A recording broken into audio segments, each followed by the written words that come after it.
Today, we're going to look back at 2023 and everything that happened to Star Citizen this year. I think these are a great chance to remember some of the more awkward moments of the year, some of the better moments, some of the worst, some of the surprises, and some of the disappointments. Last year I did it in a video format. This year I'm going to go ahead and give it a shot doing this live with you all. So I've got a bunch of tabs, as you can see at the top of the screen. All of these are weeks in review, but as we're going through these, we're also going to be touching on some YouTube videos, possibly different reports from the months, and little tidbits here and there. But like the big hits of the year, which I think will be an interesting one. This was a weird year for the game. The only place to start with this is our letter from the chairman at the end of last year. This was like if PES delivery was a trajectory and it was going up in hopes until like the end of last year, and then it started to go down as we realized it was going to be longer and longer until it got to March and then it released. This was right as that sort of down slide was starting, because it was still optimistic. It was still pretty hopeful for the year, but wildly so. Too many. So we're gonna actually kind of just jump more to the end of this and talk about what it said about the year ahead, and that'll be our start for the year. So last week, this would be at the end of last year. So last December, they opened the gates and welcomed wave 1 of testers to check out the latest content and technologies in Star Citizen Alpha 3.18. This upcoming patch release marks a giant technical leap forward on Star Citizen's journey to deliver the uncompromising and near limitless universe that we've all been dreaming of. Far from our typical quarterly release patch, this release introduces fundamental changes to our entire backend, bringing an all-new set of backend services, granting universal persistence and even the mass migration of the entire game state into the cloud, which is a tremendous undertaking and accomplishment for our teams. So this was, as 3.18 was starting to get into our hands, they were optimistic, it was in testing, and things were going okay. It took them a few months of testing to get it ready to go live. But as we all remember, when it did go live, and we'll see this as we're going throughout the year, it didn't go well. So this was the beginning of that sort of point in time. As we move towards making 3.18 stable enough to release to the live servers, I'd like to give a special shout out to everyone who has been testing it in the PTU, especially those from our dedicated Evocati group, who put many hard hours in when the patch was in its roughest and most frustrating state. Thanks to your efforts, we've been able to iterate in real time and implement improvements and fixes quicker than ever.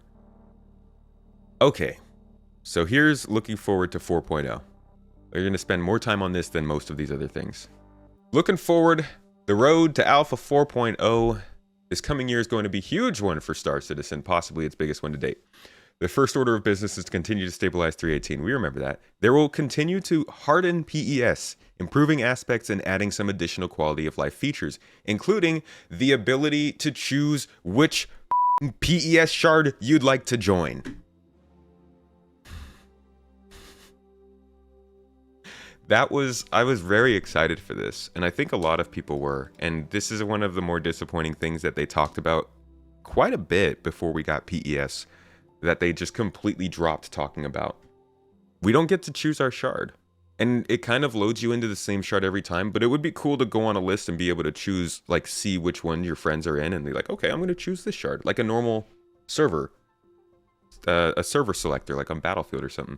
The current game server / PES shard matchmaking tries to match you in the last PES shard you were in when you log back in or recover from a crash, but if that shard is full, it places you in a different one. So I'm guessing they just kind of continued to build on this instead of letting us choose. But in the short term, before server matching makes this not so necessary, we also want to give players the choice to wait in a queue for their preferred shard if it is full. This hasn't happened. Maybe it will, but I don't know. The next step will be to separate the replication layer. So that's the bummer part, is that, like, obviously they're moving on with this and they haven't done this. So this is, they just talk more about server meshing, replication layer, the separation of the replication layer. Once this happens, we'll be able to have multiple game servers communicate with the replication layer, allowing Star Citizen to have multiple servers simulating the universe's state, which we call server meshing. This is what we're on the way to. We will start with server meshing, where different servers are assigned to simulate different entity zones in a star system. Entity zones, sometimes referred to as local... I don't need to read this. This is an explanation of server meshing. It's still valid. This is still the kind of the process they're following, and they've iterated on it and talked about it as much, but it's clearly behind. They were hopeful that this is the process they'd be getting through in some level this year. And they have not. We will start with server meshing. We talked about that. At first, the servers will be bound to fixed zones. I mean, for people who don't know this, I'll just briefly touch on this. At first, the servers will be bound to fixed zones. We've seen them talk about this during CitizenCon. They talked about just having each room being a server. That's what this would be like. Basically, each area of a system would be a server. First, it'll be each system. Stanton will be a server. Pyro will be a server. How many players they can put on each one? With the optimizations they're working on now, I don't know. Maybe it'll be 150. How will they balance that when you're jumping between the servers and shards? Maybe they'll disconnect you to a different... I mean, maybe these servers won't even be paired in a shard. I don't know. There's still questions about how this is going to work. But the idea at first is going to be a grouped area will be one server. That will be its own level of load. And that on its own will take... Basically, because right now, Star Citizen is booting up a server and loading 4 planets, 12 moons, dozens of caves, dozens more locations and bases, landing zones, NPCs, all these things on one server, right? So when this happens, they'll be able to do Microtech's load on one server, Hurston's load on one server, and Crusader's load on one server, and that's what they're talking about here. The next step after that will be to take those and make them dynamic. That will allow for each one to subdivide into entity zones or simulation islands.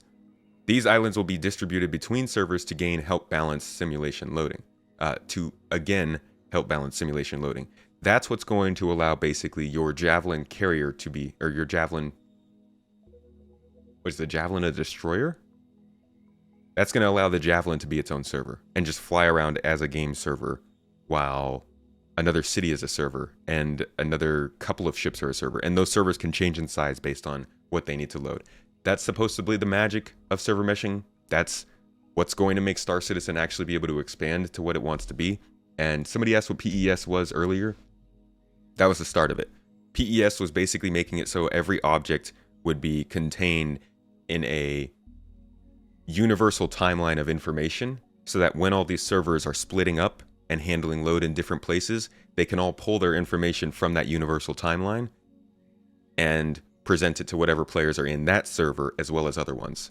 That process of pulling stuff from the timeline and putting it into the game is PES. That's persistent entity streaming. You're streaming entities into each server. So that was why it was so important and such a big moment for the game. And it was one of the last big prep steps for server meshing. So here's the kicker. Remember, this is December 30th of last year. We are aiming to put static server meshing and Pyro into the hands of players in the 4th quarter of 2023.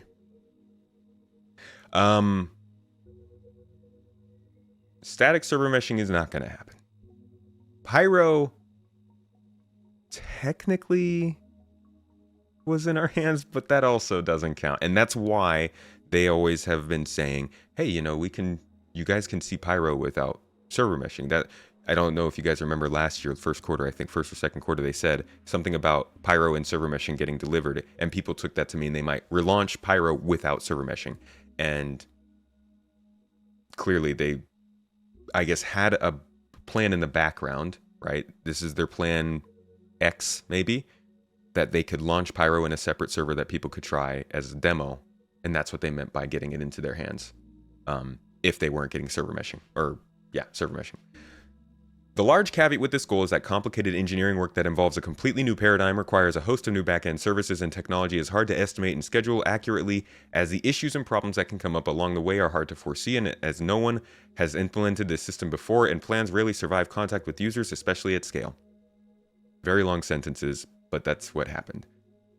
This has been true for PES, as it is no secret that we were hoping to have Alpha 318 and PES released alive by the end of the year, as opposed to just the PTU. Delays in finalizing 318 and PES impact the team's ability to start on the next stage, and we still have the unknowns of how PES performs after months of heavy load. Those aren't unknown anymore. Beyond this, there are a host of other exciting features and content we have planned for 2023. This is why I was very, very wrong in my predictions this year. And it's funny too, because the letter from the chairman before this was also overly optimistic, and I also went into it knowing that it was, and I also still took it too much at its word. What I did was I took the dates that they gave us for that, and then I expanded them by 2 quarters, and I was still wrong. So for this one, I should have looked at these features and said, hey, expect 10% of this, 20% of this maybe. But I didn't. I made the mistake of jumping in on it, and I did obviously leave in the caveat that we might not get these things, they might not get delivered, but I didn't expect it to be as bad as it went this year, and I think PES was a big part of that, but ultimately this was far too optimistic, so I'll be going about it differently this year. Now here are the things that they wanted to have in this year, at least what Chris wanted to have. Pyro, with its assorted planets, moons, settlements, space stations, and assorted factions and AI population. The new resource management system in ships, which replaces the old pipe system with a much more dynamic and scalable system to allow for truly emergent behavior. This would be the engineering gameplay. Bounty hunting, with a full tracking system and the ability to actively restrain and transport both players and AI. Persistent hangars with freight elevators, allowing you to call up your stored inventory or place things into storage. Okay. Now, the thing that makes this even worse for me is that all of that stuff gets listed, and then the way that the next sentence starts is towards the end of the year. So this is all of the stuff I just said was the stuff he was like thinking, okay, this is kind of general year's time. And then at the end of the year, we'll talk more about this stuff. So now we're talking about the longer term stuff that he was thinking for this year. We should see some of the Squadron 42 related work arrive in Star Citizen. More flexible player traversal. We did see some what was it, mantling, kind of climbing over stuff, things, but the sliding, the EVA stuff, a lot of that didn't make it in. But then they say, especially on ladders and ledges, a greatly improved interaction system, FPS scanning and radar, the new star map, MFDs using the more prominent and flexible building blocks UI system, and much deeper combat AI. We got the combat AI. We got some ledges platforming, but that's it. There's no way he could put out another letter like this year. I mean, I say that, but whatever he does put out, now, I think I'm just going to go off of my own feelings.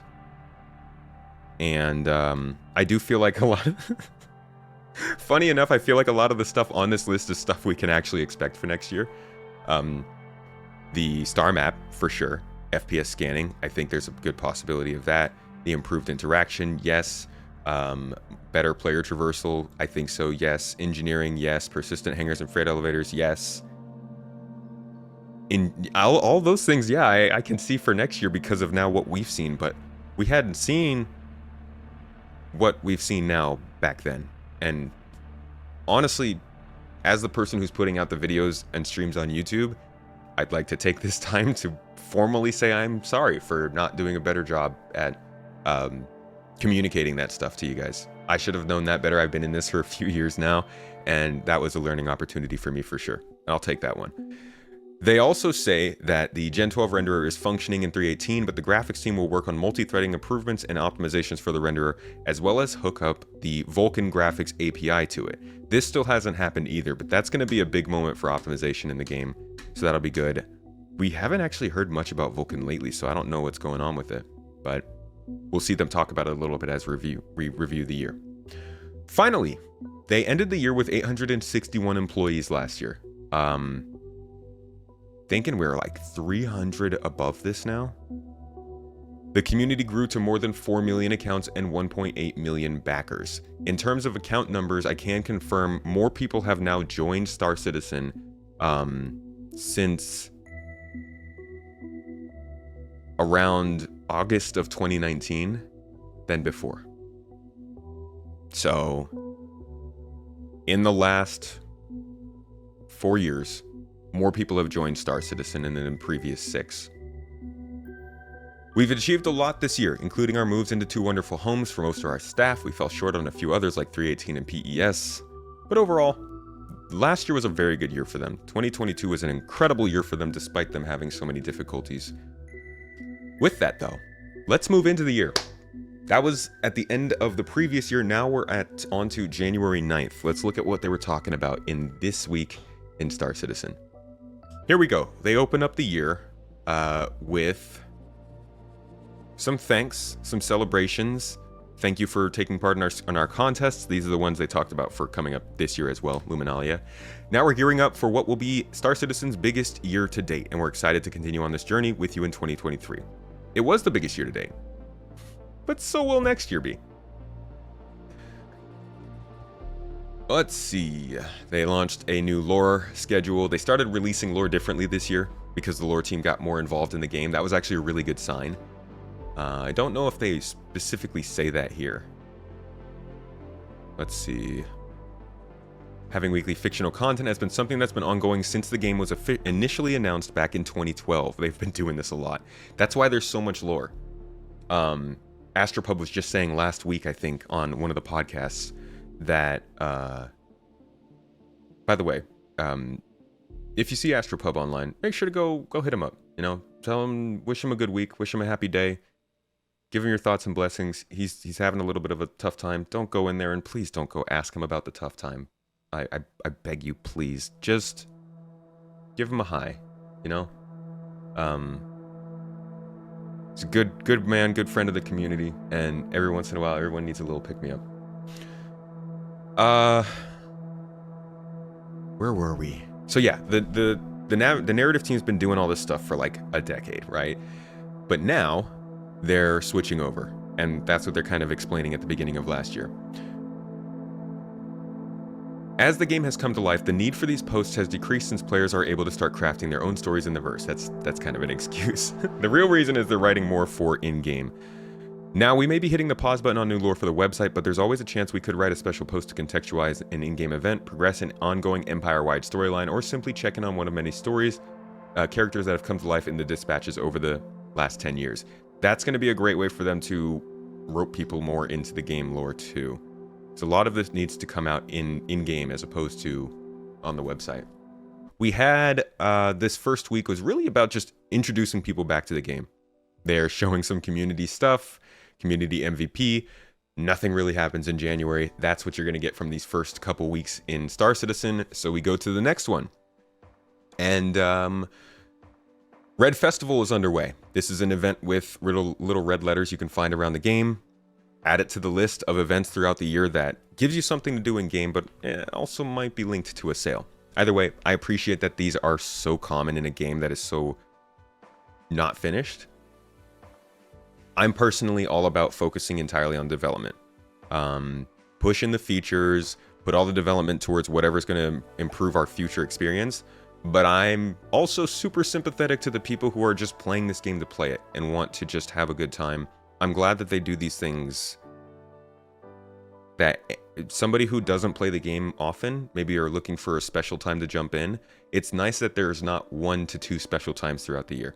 There's like a special thing every month or two. So if you are looking for those special times, this I think provides a nice ready-made schedule for you to know when to jump in. That's cool to me. And so I appreciate that we started it out with the Red Festival. We had some contests, some new paints, new ways to get money. Ninetales were back in space with the Siege of Orson, which just got its second remake earlier this year, or I guess late in the year. And then the Lunar New Year. We had the Daymar Rally launch, which is a great event, thrown on by Atmo Esports. We've got a couple of teams in GII that are getting into that. Probably, actually, one of the best ranked racing teams now in the verse. GII has some incredible folks who are getting into these races and setting lap times and putting together stuff for the Daymar Rally going forward. So looking forward to how that goes. I think I might try and reach out to the team and see if we could put together a video about GII's efforts there. But we'll have to see if they have the server space. 1,000 people took part in the last one, probably more this time. It's like something like 30 to 40 servers that they take over for this. It's crazy. And then 318 was still in PTU. We got our monthly reports. Turbulent Environment team came on to talk. And Todd Pappy came on to talk as well. Actually, that must have been a good talk. I don't remember that one. Oh, they were talking about 318. This was a big one because Turbulent was just starting to do their sort of bigger media rounds for the year. Turbulent's been all over the place over the last year. They've shown up at CitizenCon, Star Citizen Lives, Inside Star Citizens, all kinds of stuff, and they've been making a big splash. We just released a new exclusive video. Again, for anybody who does support us, thank you so much. We try to make these videos for y'all. This one was about that back end. No, this is about Turbulent and how they've helped to transform the development of Star Citizen and helped to progress the game to its goal of, well, at least try to progress the game to its goal of getting 100 star systems. That's not to say it's going to happen, but I think Montreal and what they've done over the last year or couple years is a big part of that effort. So I would check this out, and there's a few other videos we'll see throughout the year that we can check out. Next one was January 30th. This last one, by the way, was the 23rd, just to give you an idea of how late in the year they get started. This was the first Inside Star Citizen of the year, and it was on like the 26th. So once they stop, and they will stop, this week might be their last Inside Star Citizen. We won't have another one for almost a month and a half. So the next one, they're talking about more racing events. Showing off Bar Citizens. Looks like they had one this weekend in Tampa, Florida. This is the 30th of January, by the way. Talking more about 318. Monthly report came out. Inside Star Citizen about Arena Commander. This is when they started talking about Arena Commander improvements. Those were coming out in the monthly reports. More new modes they kept mentioning, different things they wanted to do, but we still didn't know quite what was going on. Next week after that, we got into February. All right, the next following week, they released Alpha 318 to Waves 1 and 2. So by February, we were to 1 and 2. As of December, it was to the early stage. I don't know. Then they also announced CitizenCon's location, which was Los Angeles in October. So by the first week of February, we were aware of where CitizenCon would be taking place, so I guess we'll get our answer sometime soon. Let's see. Love is in the air. As we approach February 11th, the celebration of Coromore in the Star Citizen universe, we have plenty of ways to join festivities. So another event was getting started February 11th. They keep coming. They keep going. And you can bet there would be a sale during that one too. We got the monthly newsletters, monthly report. Inside Star Citizen was... Oh, no, sorry. The video for that week was a Journey to 4.0 video. Funny enough, I think it was the best Journey to 4.0 video we got, and also one of the ones that is least connected to the actual 4.0 update, at least from what we know now. But just to give you guys a little reminder, this is what we were watching. Very good video. Very exciting. We jump farther ahead and take a look at works. Very exciting ideas. Redo of Lowville. That's turning into a much bigger cityscape. And what that means is every city in the game is ready for these building interior spaces. Now, one thing to note is the cityscapes are probably going to change a little bit. Just from an initial investigation, we found our buildings are quite small. So expect to see the skylines go through a period of transition, but that's cool because that means we're designing the inside of the buildings and then we'll redo the architecture to fit to that. So I think it's going to be super positive for the game. So just in case we was thinking it's all just blue sky concept, actually we're going to start full production on these spaces right at the end of this quarter. So they've been working on this. This is actually a big part of what the PU teams have been working on, specifically the Montreal team, of course, but also the EU team. And the efforts here are based around the ideas. Let me go back actually a little bit. These are based around the idea of expanding cities into more than just a single landing zone with some stores. These are meant to actually take those buildings that we see in cities and fill them with things that are useful to that city. Delivering locations, offices, industrial sections where we can do engineering, places where we can meet with mission givers that are executives, This is going to do a lot to flesh out cities and make them more a location you're supposed to actually want to visit. Here's a little peek into what they were saying. Corporate wings, there could be manufacturing, there could be office spaces. And what we try to think about with these, it's more than just a flat room. There should be advanced traversal, it should be multi-tiered. So outside of the commercial offices, we've also got like restaurants and bars. So what we're looking at here is a pretty cool like skyline bar in Lowville. That could be fun.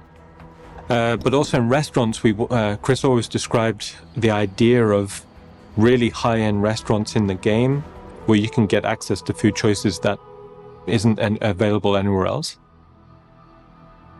So right at the foot of the building, we're going to start talking about the lobby. So as I said before, these are going to be access points to the player, but also we can do more than just a standard foyer that we're seeing in the game right now. So this sort of space we're seeing here is, imagine there's an underground transit network, and that transit station feeds a network of building lobbies. So these could be social spaces, these could be really good combat spaces. They could have access to mini restaurants or bars or facilities. And we're just showing that in a variety of art styles. So one's a fairly low end, one could be fairly high end, but the infrastructure is the same. So as we're exploring art style opportunities, this then drives where it would be appropriate. So some would be more appropriate in somewhere like Area 18, some would be more appropriate in somewhere like Horizon, and obviously some would be more appropriate for future landing zones like Odessa or Prime. And also, He literally, I didn't even catch that. He named Odessa. He named Odessa by name. He named Odessa and Prime by name. He didn't even mention Levski. I guess Odessa and Prime would have more buildings than Levski. But even those names coming out, God, my stomach like jumped. For reference or for context, Odessa is the main landing zone in Magnus, which is the home system to Drake Interplanetary and Garden Interstellar Initiative, our organization. And Prime is the home, the capital city in Terra, which is probably going to be the main star system in all of Star Citizen. Levski has done it underground. Yeah, but I mean, he's also talking about Lorville and Orison, right? I think he mentions Lorville, Orison, and then he mentions, I just forgot the names. some would be more appropriate in somewhere like Horizon, and obviously some would be more appropriate for future landing zones like Odessa or Prime. Why wouldn't you say Levski? I know I'm reading into it. I'm just hyping up the names. It doesn't mean they're anywhere near close, but we know those are coming at some point. So, yay! Versal spaces. So in these illustrations, you're seeing a variety of routes to then help inform the initial conversation with level design. Now, finally, we're going to talk about the underground. Now, this is, I think, one of the coolest spaces. So rather than just focusing on the positive axis of the building, we're going to look at the underground. Now, what this does, it means... This is, I think, what is going to tie these things into the distribution centers we're getting. Maybe our cities will see underground entrances. Actually, something interesting. One of the best things to do is to go back into like the 2015, 2016 theory crafting that these devs were doing. They used to talk about the idea of cities having not armistice zones, but having enough security that you have to go through customs. You have to remove your guns because they don't allow guns in a city, right? That makes sense. Maybe a city like Lorville, you can carry guns, but like in Orison, they're going to take your guns, yeah? But if they have these underground entrances in different places, specifically places like Lorville, I would say, you'd be able to smuggle stuff in. And that could be parts of missions, that could be part of bounty hunting, or part of piracy and getting away from bounty hunters. So the fact that we're now starting to see that go from ideation and theory crafting to in concept, and, you know, I'm guessing next year we'll see more of this stuff in kind of gray box, and hopefully with more of the designers talking about how it can be utilized, it might be that those things are being realized, which would be great to hear. Space that doesn't need to be contained inside the building.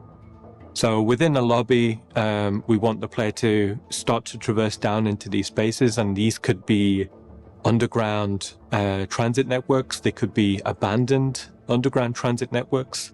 This then could drive potential racing opportunities. So when we was doing this, we thought, oh, it'd be really cool. Like, what would it look like if there's an underground street race going on there? Also, there could be traversal opportunities. Like I said before, if the player wanted to go into one building, down, and then through, and then up into another building, what would that traversal network be like? Especially if we're thinking about if it's an older part of the underground of a city, maybe it's less used, people have built up. That would instantly inspire a whole bunch of traversal and investigation missions there.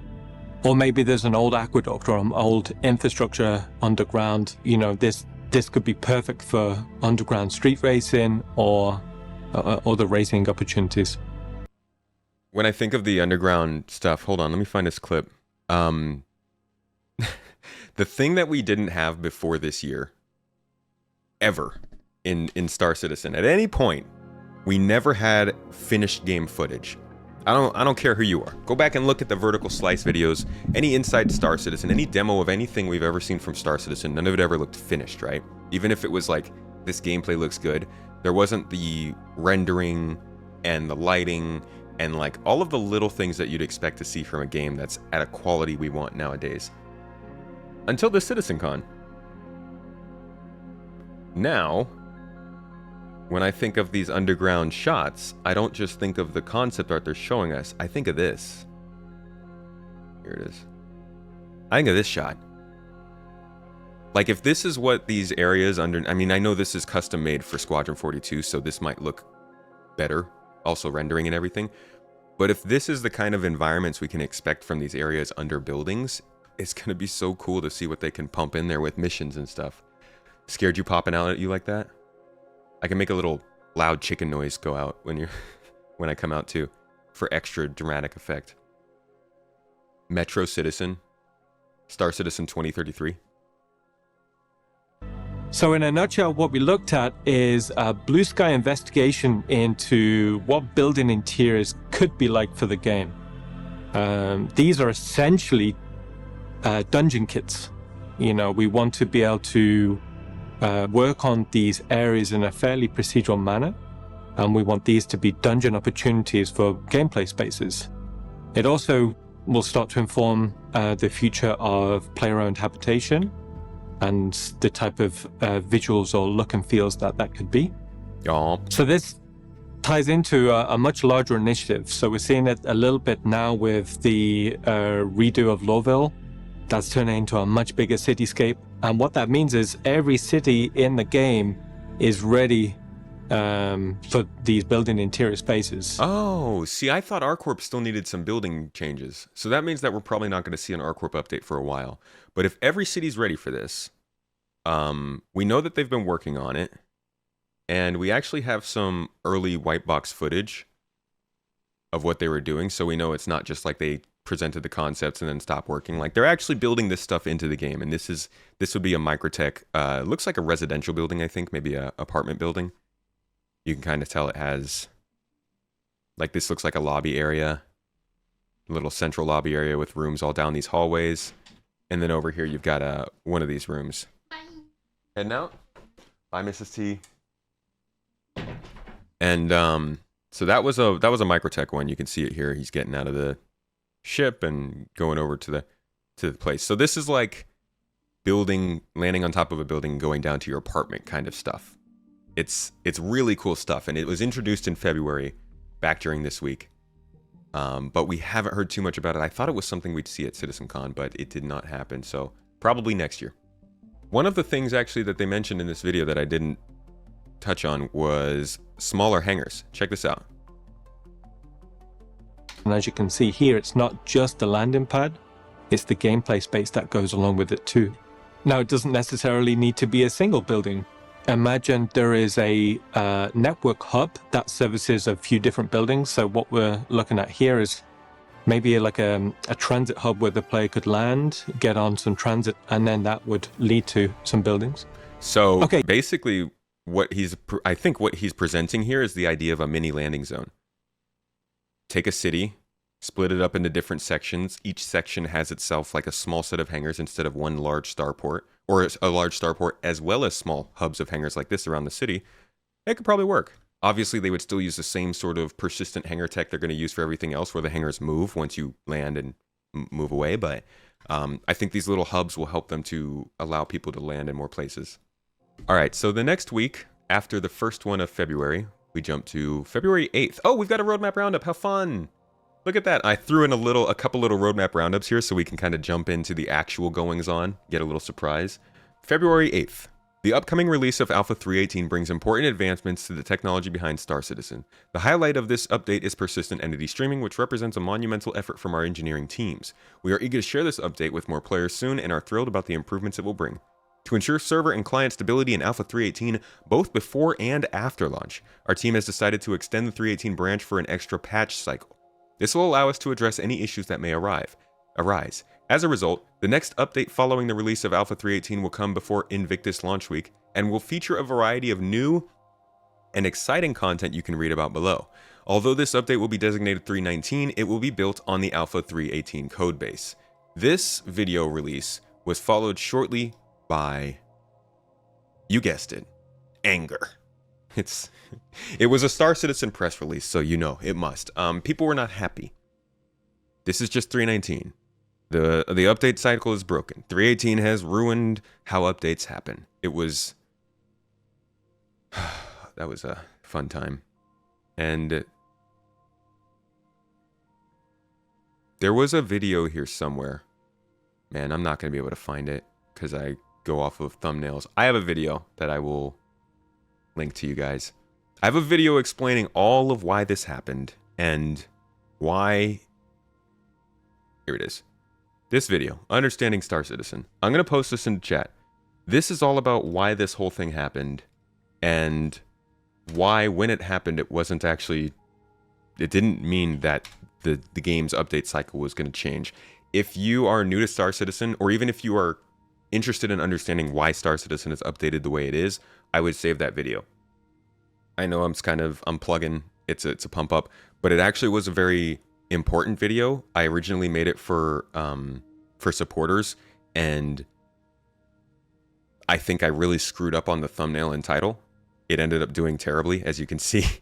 The video before it has 32,000 views, the one after it has 86,000, and this one has 10. So I did not do a good job at marketing this video, but I think it's a good one to watch because it explains very much in depth why the update system is the way it is and why 3.18 and 3.19 happened the way they did.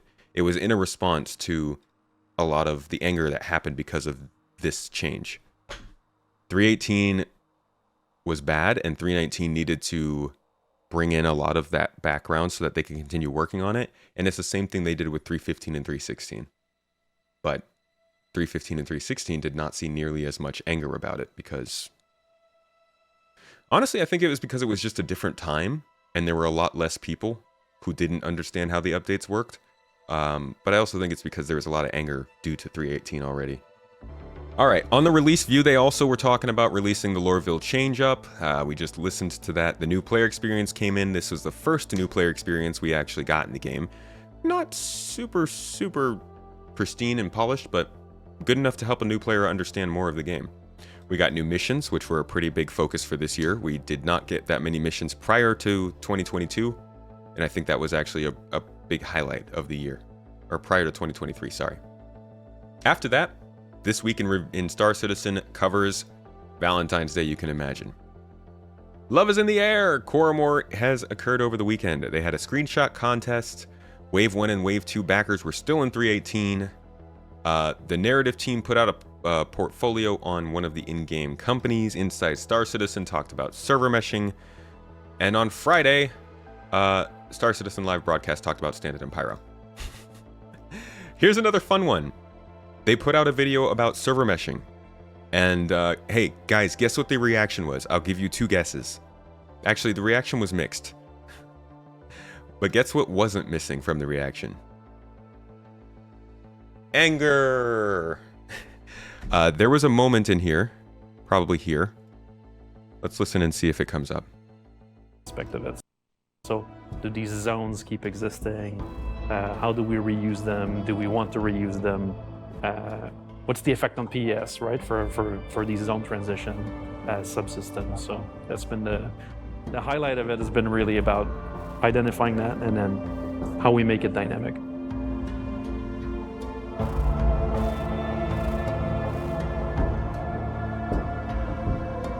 The best thing which came out of today is basically the same which comes again out of summits. It's to get.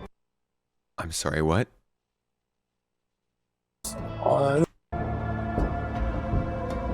The best thing which came out of today is basically the same which comes again out of summits. It's to get. Okay, I think he said it's like the best thing that can come out of summits. Alignment that everyone gets the same idea into their mind in a detailed level. This is, yeah, that's Jennifer Lang. That's not. After day 2, I think the biggest question is still how we're gonna operationalize the dynamic mesh. And so, we still have these big statements like, oh, we're gonna request additional DGSs and then assign them. Now we're gonna have to flesh out, how do we request them? How do we know they're ready? How do we assign them? How does that actually work? Is gonna be the key to the next steps. That will then be built over the coming months. And of course, it's not just us as well as the strike team. We have, 50 or so game teams that are also going to have to take this code and then have to adapt all their functionality that they have across Star Citizen to use all this cool technology. So yeah, this is the start of server meshing in its current form. Okay. In our case, it's cramming. So that right there, that whole segment of time was, and you can see this is a 17-minute video, but we just played 50 seconds of it. And I don't think... A lot of developers into a room, closing the doors, getting them to drink coffee and talking a lot. It's very much a list of stuff that we've got to determine. We basically have a list of stuff that we need to nail down. Open questions, miscommunications between teams. We need to get these 3 key teams all aligned, all pointing in the same direction, so they all fully understand what it is they're building. We resolve the technical niggles that we have between these teams, so they really understand what it is they're making. We correct problems before they happen, so there's misunderstandings between the interfaces between the teams that can be quite expensive to fix. Having a summit like this allows us to fix these problems in advance and fix them much more cheaply. So yeah, we need to just, this is what gives us the solid plan that we're going to be working to for the next year. So touch wood, we're in a position now to finally push on and get the very first version, which is static server meshing, in place. We're bound to find other problems on this journey, but we can invent our way. We know we can invent our way around these problems. So yeah, we may occasionally get slowed down, but we don't get. We're still determined to deliver this. So I don't know what you guys get from that. That was like the last 2 minutes of that, but that was really the big focus that a lot of people took away from this announcement, and the response was not great. Let's see if I can Star Citizen server meshing just starting. If you do a search, and you were to look, yeah, so I think this is actually, no, this is 1 month ago. If you do a search and you look at, a lot of this is about recent server meshing stuff, but if you look at the posts from back then, people took this to mean that they had only just started working on server meshing. And there was panic in the air. People thought that the messaging there was that the teams were just getting started on server meshing and they didn't really know exactly how it was going to work. Now, that's true. They didn't know how exactly it was going to work, but they were not just starting. That was very, very, very long into the process of making server meshing work. And now that we've seen in October that they have it working, and that clearly it wasn't that they were just getting started, I think it's good to look back and remember that when it comes to open communication, or what some people call open communication, some people say this isn't open at all. I don't know, pick yours. But when it comes to this kind of thing, it's easy to misinterpret stuff. And when CIG puts out a video like that, and then doesn't put out any follow-ups, even though they called that video part 1, it kind of can exacerbate the problem. So, like, on our side, we should probably be a little bit more understanding of what they're actually saying and not jump to conclusions. But on their side, really, guys, please, if you say part 1, please give us a part 2. Thank you. So that was that week. And that was a big week for them. Just pushing that out and explaining server meshing. We've been waiting for that for a long time. They also released Salvage with 3.19. This is, I feel like this is a little early. Let's move this back. February. Part 1 of 1. February 20th. Happy Monday, citizens. They're still in PTU for 3.18. Roadmap Roundup was released. In Inside Star Citizen, they talked about new mining improvements coming to 3.19. You guys remember they balanced the resources around and changed up mining. That was kind of a surprise update. It went with Salvage. That made 3.19 a very nice industrial update, even though it was not a big update. We had River Guy on to talk about what he was doing with rivers. As we've seen now, he has advanced to Water Guy at CitizenCon. And then we had a roadmap roundup that week, as I said. RSI Scorpius Antares was added to the release view. We had a lot of good fun talking about the Antares. This was one of those ships that they dropped, and people were like, why did you do this? Why'd you make this? The whole one button thing everybody talked about. It was a huge moment. God. Why are there so many moments of drama? Like, seriously, we have every other week I'm like, anger, drama. So this ship was not very enjoyed because it's literally a one button gameplay ship. And it was released in a time when that was the only way you could play it. But then there's also engineering gameplay that'll come online. There's probably going to be a lot more effort put into EMP and quantum jamming and interdiction gameplay now that quantum travel is being finalized. There's going to be more things for the co-pilot to do, but because the game isn't where it's supposed to be, this is a pretty boring ship right now. But here's a trailer they released for it, if you want to remember the hype.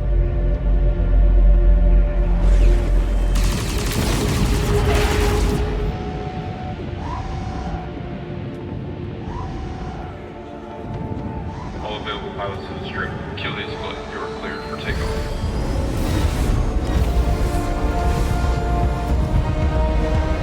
Julius flight. Engage burn and flight heading 110.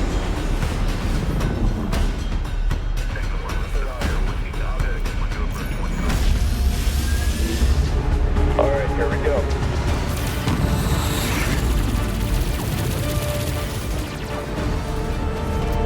Missile incoming. Launching countermeasures.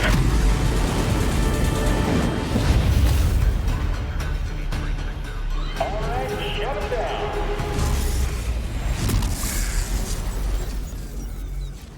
I've got a shot. Clear them out. Thanks for the assist. Anytime. Quantum jammers engaged. Let's finish this. Super fun. Good for you guys. So this was released last year, and that was kind of the week of the Antares drama week. There's always something, right? You'd love some binoculars that would zoom out just holding down the F button and scrolling. Binoculars would be great. Rangefinders, it'd be awesome. Yeah, I think this ship will be really cool when we have engineering. The ability to... I mean, the whole point of engineering is they want to make sure that a ship that has more than one person in it, if there's another person, they can completely dominate other ships, even if that other ship is more powerful, because it becomes less a game of shooting and more a game of strategy. So, if they're doing things correctly when they balance this game, this ship should be very powerful. Because you're in a small ship with a pretty rare item, being the EMP and the quantum interdictor, and you have two people. Like, this could be the difference between winning an org battle and not. If you can fly a Scorpius in with two people under the radar and stop like a javelin from jumping out with the valued target, you just paid for yourself with this ship. So they could do it. It just depends on how they balance it and how they work with engineering. We also got some new... they added new contracts to the Progress Tracker. They finally added the Duster faction outfits to the Progress Tracker. So this was in February. We just got the Duster outfits now in December. So to give you an idea of how long it took for them to develop a faction, there it is. But we heard about these so much without ever seeing them. It's very annoying. And that's now, as we know, because they wanted to make a splash at CitizenCon. We also got master modes and persistent hangers on the Progress Tracker that week. So pretty big update for the Progress Tracker. Moving on to the next week.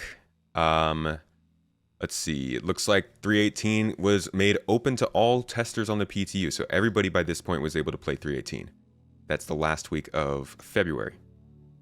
A lot of testing going on, but unfortunately, even as they tried to encourage people, we wanted to thank all of the PTU testers out there for helping us kick the tires and bang the pipes. Your participation and engagement have proved the invaluable in helping us identify critical issues such as the memory leak that was causing some pesky crashes. Your help is super appreciated and plays a vital role in getting 318 to the live servers, especially this week as we navigate the home stretch. The more traffic we can get on the PTU this week, the better odds we have of getting this one out the door, so hope to see you in the verse alongside us. They were running different little things. They were encouraging people to get into PTU, but unfortunately they could not scale testing. And so when this went live, things did not go well because they couldn't find all the things they needed to.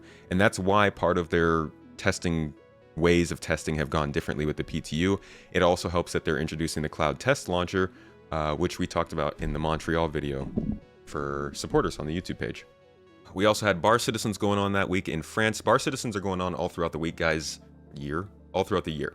If you are interested in getting to meet more of the community and get involved, check them out. See if you can find one nearby. There's a Discord that hosts them all. There's going to be one in California, Northern California, this Sunday coming up. And me and Mrs. Tomato will be there.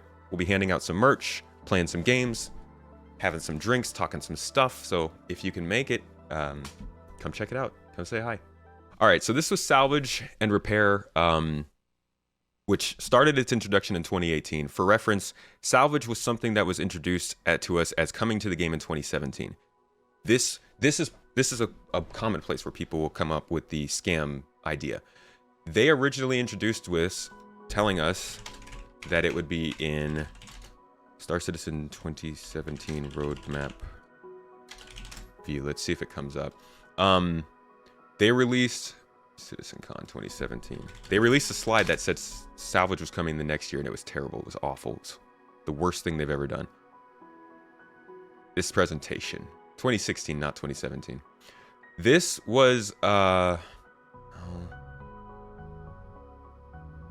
this was the first time they told us we were going to get Salvage, and it is here. So they said it was supposed to be in 3.2 in 2018. Obviously that didn't happen. Since then, they said it was supposed to be in 2019, 2020, 2021. There's actually a good Salvage feature delays. There's a good picture for this online. Can't find it here. Maybe I have it somewhere. Generally, though, this was a feature that was expected like 5 years ago, and over the years, they continued to try and make it work. Here it is. Over the years, they continued to try and make it work, so we had 3.2, and it was planned for 3.3, and it was planned for 3.5, and it was planned for 3.8, and then 3.10, and then 4.0, and then 3.15. Hey! And we finally got it in 3.18. This was terrible. This is the worst. This is the worst path of any feature ever in Star Citizen, and probably most games. I'm sure this happens in other games, but we just don't see it. And it changed an idea over that time. What ended up happening was, after some point, they realized they wanted to have Salvage happen with persistent entity streaming, because you couldn't have Salvage without the persistence to keep the damage maps working for ships that went derelict. So I think that happened sometime later on, probably around 3.8. But before that, man, I don't even know. I honestly don't know. But what we did end up getting for Salvage was pretty good, in my opinion. Now, they have work to do on it, but as a feature, coming from the history of Star Citizen, this was a better launch than most. And it gave people a way to do things and make use of ships that didn't have before. It started a gameplay element that's been iterated on pretty quickly. And overall, it was the first industrial game loop to be added to the game since 2018. So it wasn't the greatest launch, but it certainly helped the game out when it did happen.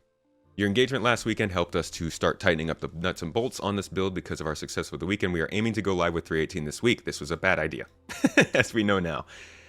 But this was the week that they tried to go live. So we have now moved 3 months into the year, and we've gone from testing to live. Yeah. Yeah, dumbass LMAO knows what I'm talking about.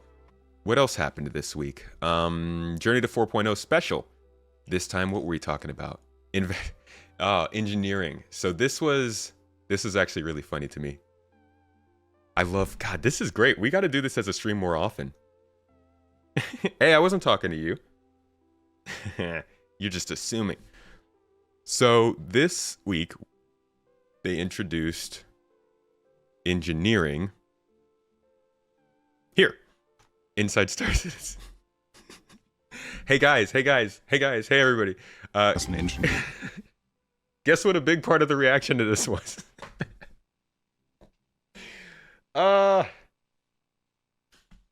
Drama. I love it. It's good fun. I guess we should just assume that. So they brought out this design brief for engineering. And it was actually kind of funny because at the end of it, here's what they said about it.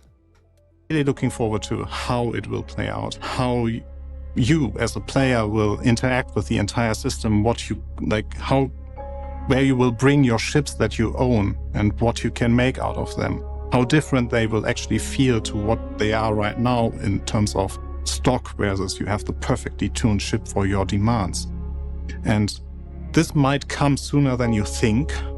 This is the good news about it, because it all ties in with all the resource network work or resource management work that we have been doing so far. We are really excited to work on it right now. So it is in active development, and I don't want to do any promises when you will see it, but we are doing our very best that you will be able to try it out sooner than later. Torsten. No dates. It's a good thing he said no dates. It's really cool. Granted, it didn't happen sooner than I thought. I mean, I don't know what people thought, but I was thinking this would be end of the year. And big part of that is because of, well, hey, letter for the chairman said that it would be out this year. So sooner than I thought is not necessarily true, but engineering is coming along. And that was the big update of that week, was really everybody finding out, oh, so this is how engineering is working. And it's kind of fun to look back on this stuff because I'm realizing we were getting a lot of really big news this year. Every couple of weeks, we were getting like a pretty big part of the game being talked about. If you guys know previous years, gameplay elements didn't get talked about like this before. Like at all. This year is so much different than previous years when it comes to what they're actually discussing with us. And that's really nice. Unfortunately, there was a lot of drama with this release because people heard about engineering and a lot of things were said that were seen in ways that weren't meant, I guess. The communication didn't go across smoothly. So a lot of people thought this meant like there were going to be assigned specific roles that you had to be assigned to. This is going to be something that really messed with the way that your ship ran. It was going to cause a lot of trouble for everyone. And so the following week, I think it was, sorry, this is the roadmap roundup. The following week, they had a Star Citizen Live, and yeah, it brought on Torsten and basically talked about engineering again in order to answer all those follow-up questions that happened from the week before in ISC, because there was so much kind of communication trouble. Not just because, but they addressed it. In fact, I bet I can find that. The amount of tabs I opened scares you. Don't worry, I've got 3 computers running this browser right now. We're good. We're good. You've earned this. Have so I? Hold it up high. Have I earned this, You Modella? always show up. This is just free advertising for you guys. Want money, so you have to buy a new item to have it then. You know what? I don't even think I'm going to be able to find this now that I think of it, because there's no time marks. But they do reference that like people were confused and he needed to go back and answer some questions here. So that was that week. Good week overall. And then we had a roadmap roundup. They added the RSI links to release view, which we got in 3.19. And additional derelict settlements were added to the progress tracker, which we were expecting in 3.19, but didn't quite happen. And then we were expecting in 3.20, but didn't quite happen. And now they're coming in 3.22. So that's back when they were introduced for the first time. What was going on that week? They were talking about the modular mission system. We've been seeing that a little bit. Some of our fan favorites like Elliot have been working on that throughout the year. Bless his soul. And then they talked about Race the Verse. It's a community video from the Community Hub. All right, next week, March 20th. They talked a little bit about the engineering.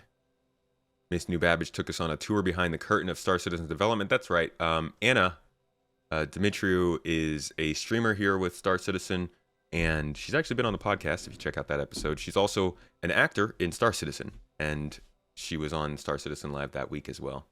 The narrative team will publish a monthly comlink, roadmap roundup. It talked about Tractor Beam. Dude, are you serious?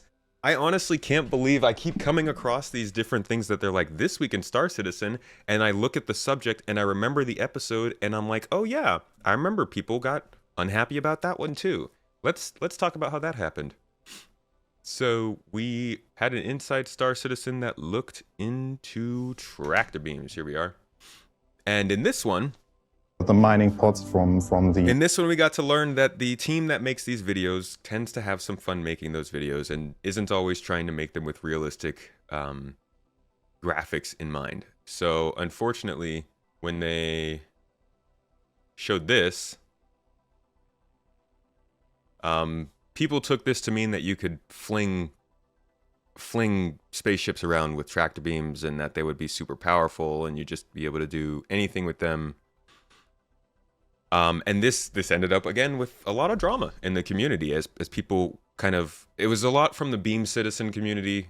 I think that's a very loud minority in Star Citizen who, if something comes out that includes beams and it doesn't seem right, it gets a lot of noise. So this made people very angry because they thought that this is how it was going to be. We've seen tractor beams launch since then and they're not. I think they have a lot more work to do on tractor beams in terms of categorizing how they'll work, because they should be working on mass rather than volume, and they've got balancing to do there, but this was the big introduction to tractor beam gameplay. So we've gotten engineering, tractor beams, we saw building interiors, server meshing. They've been hitting a lot of big subjects early on in the year here. Talked a little bit about additional salvage and mining gameplay, which, oh yeah, this was also the introduction to the idea of physicalized components. Check this out. I'm going to take you on a little history lesson after this. This is going to be one that we can make a video out of. So here we got physicalized components shown to us for the first time being interacted with. This was a freaking huge deal. And actually, this was the other side of the reaction to this episode.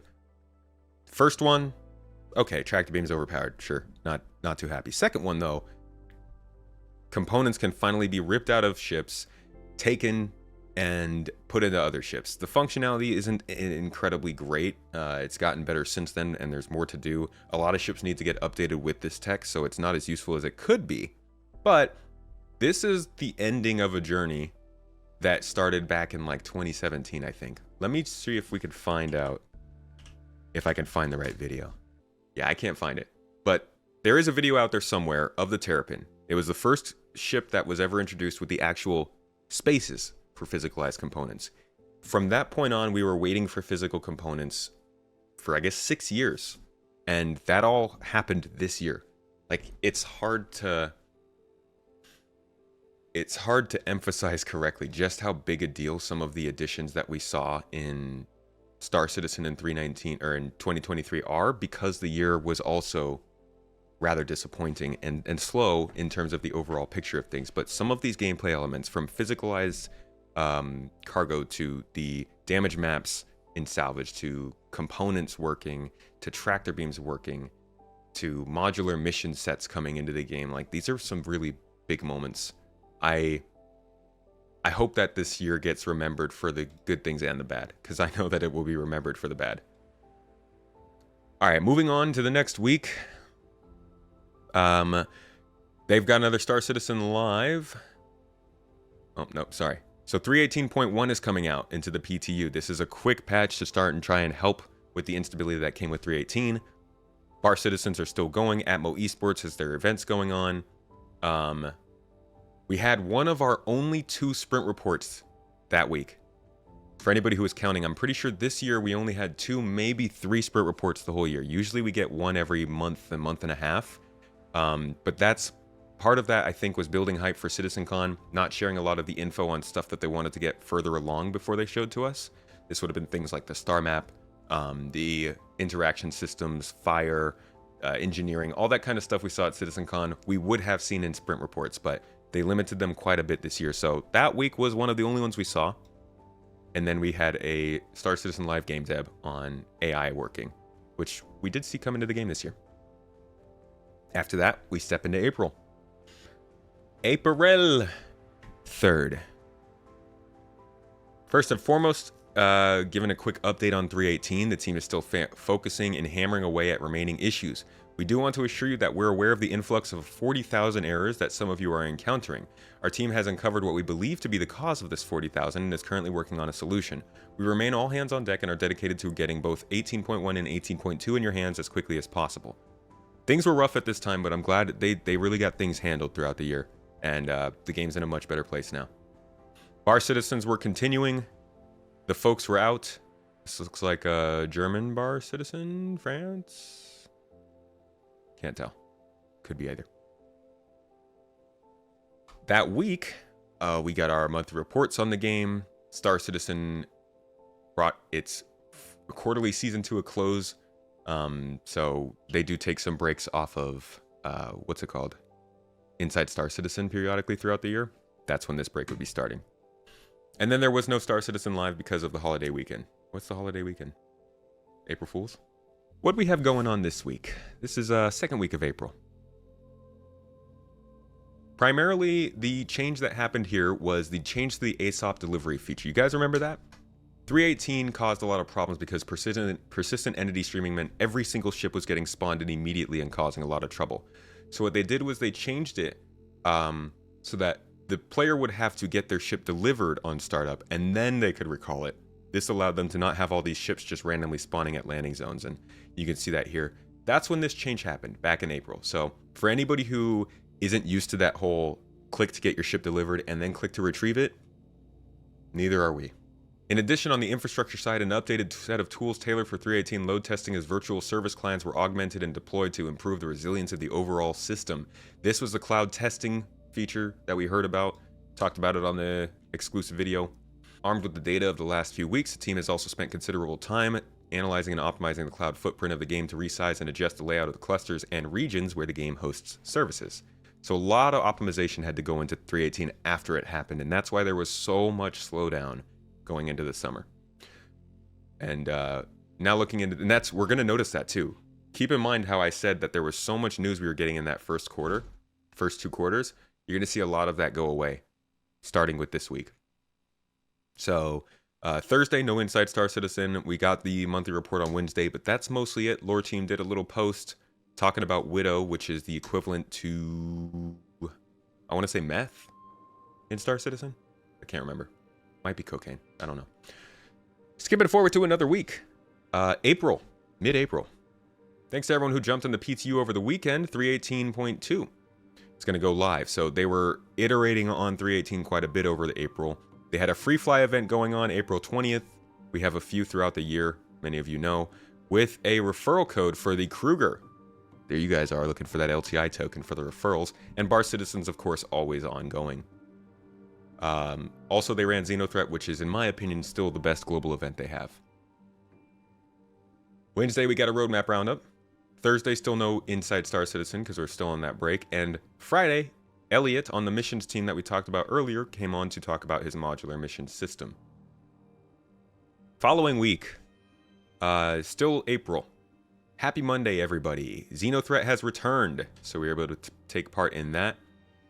What else is going on? The ASOP change, yada, yada, yada. There's a Con 42 going on in Frankfurt, Germany, so there are a few different fan-held conventions throughout the year.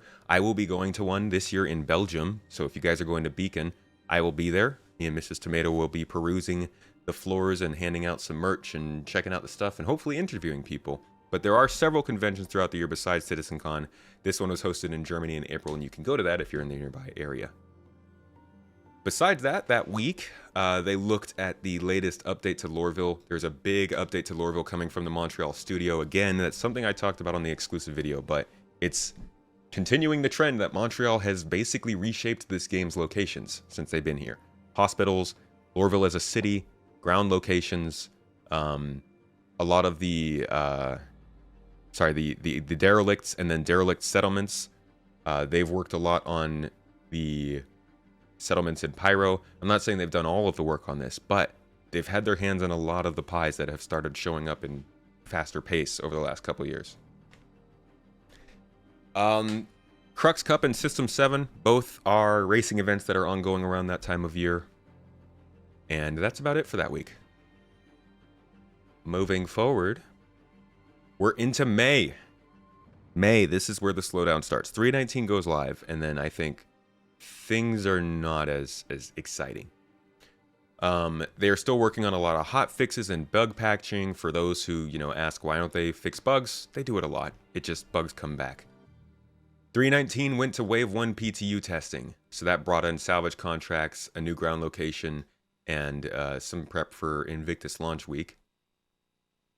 The preparation for, well, that's kind of funny, they were visiting Sacramento as well. That would be my local bar citizen.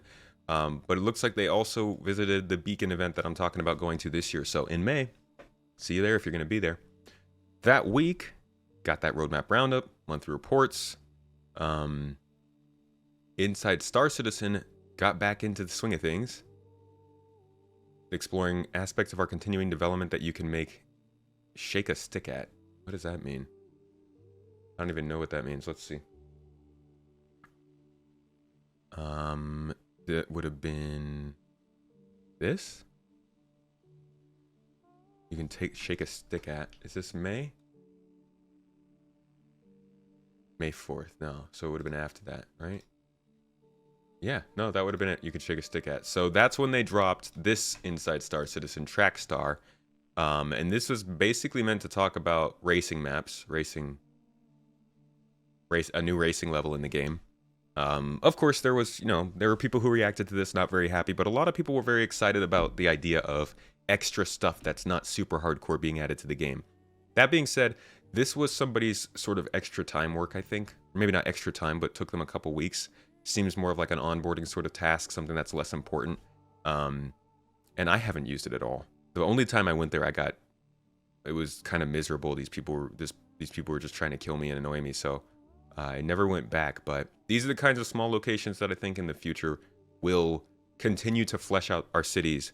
You know, when you think of a city, you think of a place that has a lot of different places to go. And in a game, there's just not that many places. You need items, you need medical, food, all that kind of stuff. But these kinds of areas are what are really going to make cities feel a little bit more populated. So it's good to see these sorts of small things in the game, but not a big deal. And then Star Citizen Live that week was an episode with Dan Truffin and Torsten talking about mining, salvage, and tractor beams. That's a great episode. I would suggest going to watch that if you haven't seen that one. Torsten and Dan Truffin have their hands on a lot of the industrial gameplay in Star Citizen. On to more of May. Jumptown 2.1 debuted. So this is a new update to the Jumptown event, which is like the biggest PvP event in the game. Biggest mission. This was on I don't know if this is 318 or 319. But there was... Jumptown's really fun. It's a lot of fun to do in groups. And it's actually kind of fun to do solo too. Bed Bananas did a really good video on it. Going in kind of in a smaller group, but showing how you can do it without being in an org or something. Biggest event of the year is getting close. It's not quite there yet. That's Invictus week. We'll touch on that. Bar Citizens going on. They had one in Sacramento. I missed that. Stanton 7. Atmo Esports is going on. On Tuesday, they did background information on the MISC Prospector, which is interesting. But we got Inside Star Citizen looking at the new settlements. Fun times. This were the settlements that I talked about with the earlier. new settlements that come in. So these were added on the progress tracker for 319. And you can see from the bottom here, they don't say it there. Pretty sure they say somewhere around here. No, I think that's the beginning of the year. They say 319 settlements. And then here, they mention that they're supposed to be in 3.20, I believe. like you can tell like it's clearly a path. And we define the main player paths, so it's a lot easier for the players to navigate, find like the lootables. So it just feels a lot more alive, this one, because we spend a bit more time. And this is basically our benchmark that we're aiming for. So it would be the forest settlement, my favorite. So yeah, that's wraps it up pretty much for the settlements where we're at. They're evolving quite rapidly now with our new systems and our new tools. So we actually reduce the size of the team because we don't need as many artists. That is pretty cool. And they do that a lot, actually. They get really good at making these things systemically. Because our kit is actually quite large now. So with just a handful of artists, we can really produce like a lot of settlements within a couple-week period. I'm super excited to be able to show the players and share the awesome art that we've been creating over the last several years, actually. And yeah, I'll see you on the other side. I'll see you in the verse. Have a great one. So those are what are coming in 322. Now, before these settlements arrive in the upcoming Alpha 320... But unfortunately, that's what we got.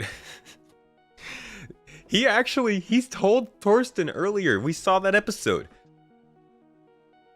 We saw the episode where he told Torsten, no dates. No dates. And then he came and said 320. Now, before these settlements arrive in the upcoming Alpha 320... So, they were supposed to be there. Some people have said they are. Excuse me. I don't think they were. I think,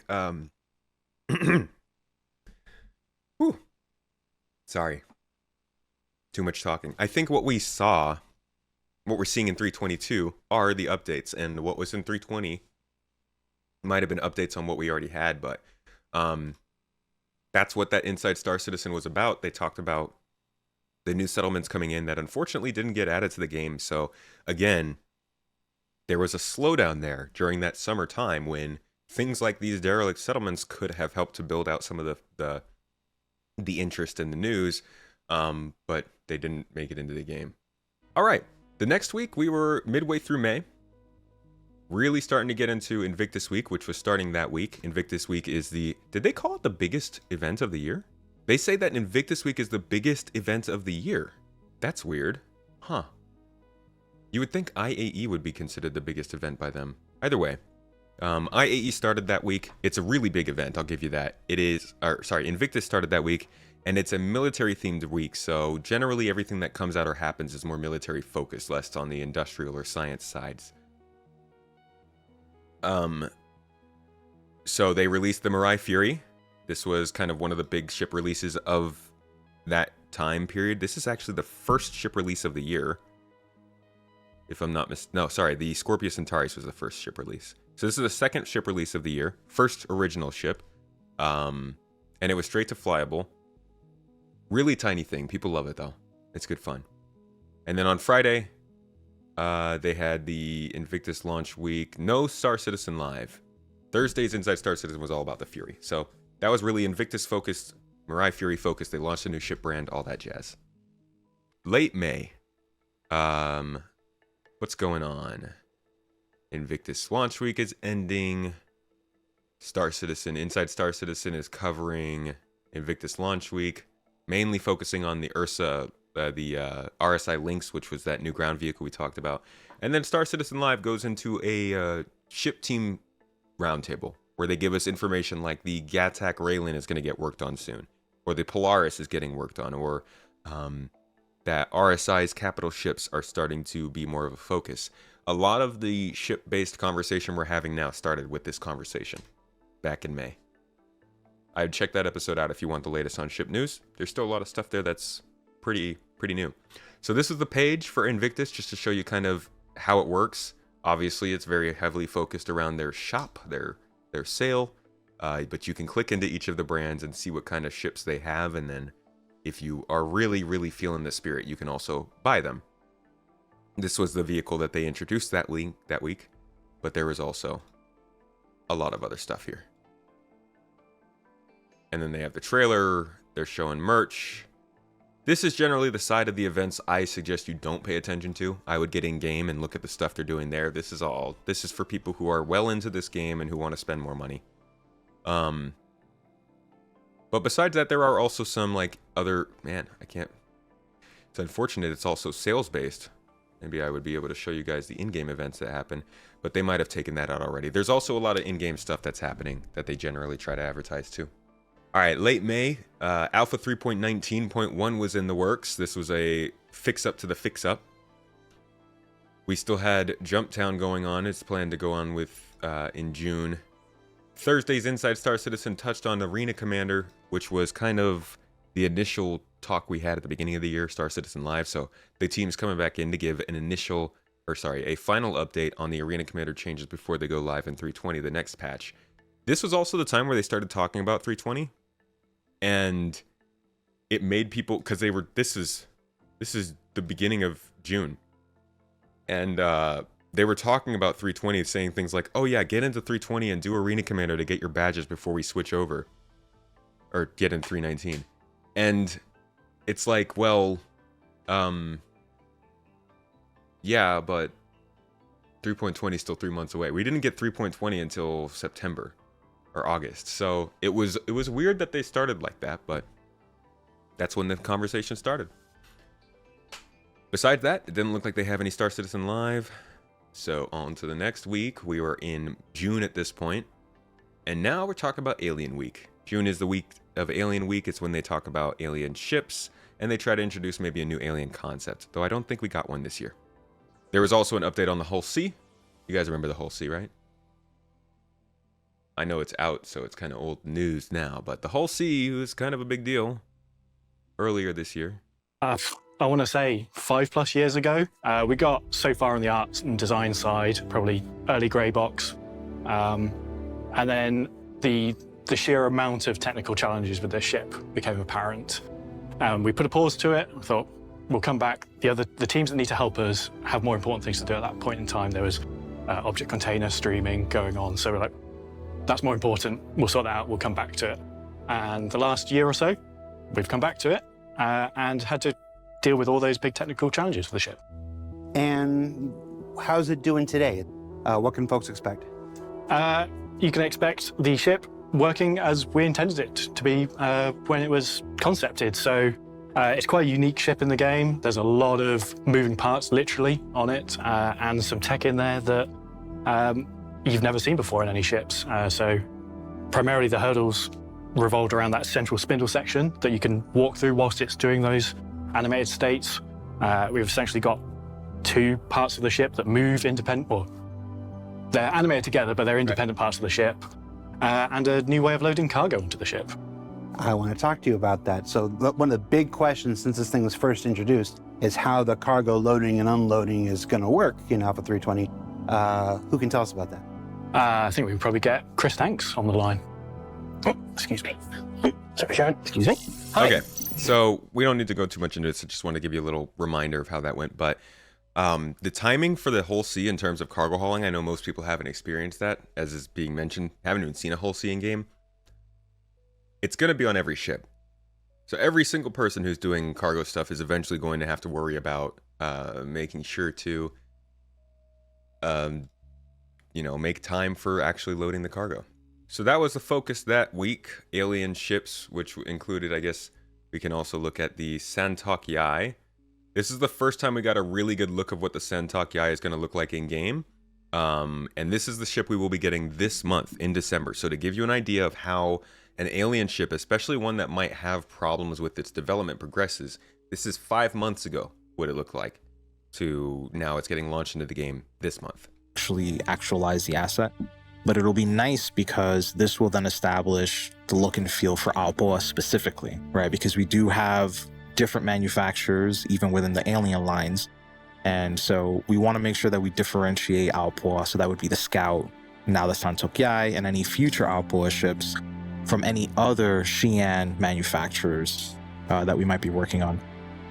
So this will help us establish that look and feel for the dashboard specifically, and we will want to retroactively then add that to the Scout as well. Name another company that casually discusses failing internal reviews. Go ahead. I'll wait. Assuming, of course, that this episode even airs. At least it's honest. It's always awkward.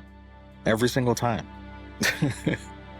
So that is why part of why it took a while, because this ship failed its first test, its first attempt to get into the game, and they had to go back to the drawing board. And the way that we've kind of made the wings and the thrusters work, because the thrusters with the Fury, we actually got working thrusters where they actually spin forward and they retro with the actual main thrusters. So I was getting to mess around with the thrusters and how they worked and tuning them and trying to figure out how far can I take this?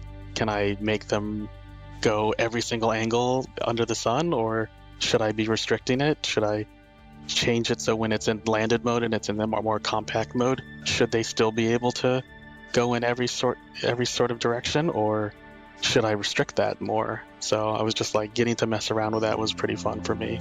I think the thing that I'm having the most fun with at the moment is how far we're really pushing the anti-grav tech that Xi'an have. So that's a common thing. That's going to be a common feature across all Xi'an ships, regardless of manufacturer. We've sort of identified that as a... So yeah, that's a look at the Xi'an ships, the new one coming out. Sentok Yai. And if we can get it done, though. Great looking ship. It's Mrs. Tomato's favorite in the game. She thought the Siulen might beat it, but this is her favorite. It looks great to me. They completely stopped talking about dynamically moving wings of the Cartwell and Santok. You mean like this? The animations for when they're landing and stuff? Or something else? Is that confirmed with no PTU? I'm sure it'll go to PTU, but I am almost 100% certain that this ship is coming out this month. Friday, we also we had a narrative team, Star Citizen Live. And then Saturday, XGR racing event. That's another racing community. Good friend of the channel, Black Maze, guest on the podcast as well. He helps a lot with that. He actually is a big part of that community running, and he came over from Elite Dangerous back around the same time as a lot of other people during that Elite Dangerous exodus of what was that? 2022, I think, summer of 2022, and he helped put XGR on the map in a big way. So check them out if you're into the racing stuff. Good people. All right, this is we're in. Whoa, did I jump? Yeah, I jumped 2 weeks. You didn't miss too much. We are in June now, late June actually, and they're starting to talk about CitizenCon. As we draw closer to our first ever 2-day CitizenCon this October, we'd like to remind you that tickets for this epic event will become available later this week. So we're in June, CitizenCon preparation is finally starting, and oh boy, that's why it was so quiet. Part of why. They're doing big bar citizens. There was a bar citizen in Hong Kong, and a lot of information actually came out of that event. I'm not sure how much of it panned out. Let's see if we can find real quick. Star Citizen, Bar Citizen, Hong Kong information. Let's see what kind of stuff that came out of that actually ended up happening. Yeah, little dive back into the leaks. All right, Squadron 42 being removed from the store is not an indicator of anything remotely imminent regarding Squadron 42 releasing. Fair. CIG is really excited to see how Starfield performs, and they don't see any real issue with quote-unquote competition. Fair. 3.20 wipe will likely happen only if there have been fixes to the duplication mechanics that have been plaguing the game. I don't remember if 320 wipe happened. CIG is aware of most duping bugs. Hull C coming out will give them a good information on how bigger ships will impact server performance. Wishing to see something big like the Pioneer coming out this year, and the comment was made, you really should come to CitizenCon this year. I think you'd be happy. That was true. I was happy. Don't think there was anything big like the Pioneer. Oh, the base building announcement. That's probably what this statement was alluding to. Okay. Each dev has their own favorite manufacturer. Ship designs are going to follow old and new styles from the same manufacturer. As such, ships from the MISC Freelancer will likely not see an upgrade to the aesthetic of the Hull A. That's why we see ships like the Aegis Retaliator versus the Aegis Saber Raven, or the RSI Aurora versus the RSI Zeus. I do hope that we see more of that fleshed out though. Reclaimer's elevator is unique and is the only type in the game, so whenever there are updates to the elevators in game, it tends to break the Reclaimer's elevator. They know it's a problem and they know the other problems with their Reclaimer, but they only can do so much while they're also changing aspects of the game. Salvage mechanics for breaking bigger pieces into smaller pieces are still being thought up and haven't been pushed past concept ideas. This is just awful to hear. In addition, only ships that have been created within the physicalized component systems can be soft deathed and have their components removed.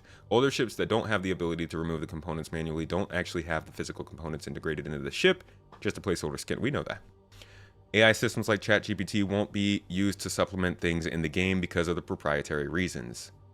They'd have to build their own large language model probably.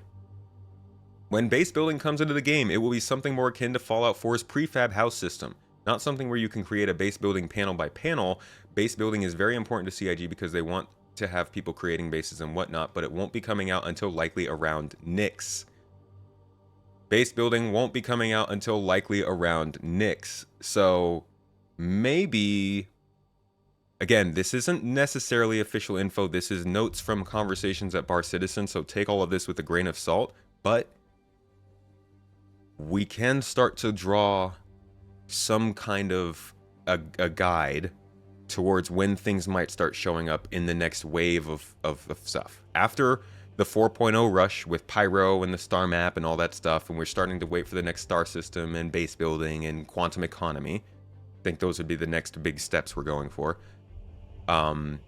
We can kind of link Nyx with base building, at least as being somewhat close, I think, within the next 2 years. And it sounds like they want base building to be here within the next 18 months-ish in some way, probably in a very, very basic way. Not full bases, but something. Pyro was asked about for base building, and the response was a resounding nope. Different systems, when they come out, will have different themes, and CIG will expect that the way that each system looks and acts will reflect both the theme of the system as well as when it was created. The expectation is that Stanton will feel old and safe compared to the harsh and dangerous Pyro, while Nyx will be more off-grid, homesteader themed. Pyro still needs server meshing. Smaller side missions will be given some importance once there's stability in meshing. UGF missions could have multiple parts, we know that. Art aesthetics for different cities. When asked about why don't release specific systems and allow people to navigate either by menu or loading screen, the response was simply, that's not how we want to do it. We want to get the server meshing thing figured out so we can start rolling in new systems. That's fair.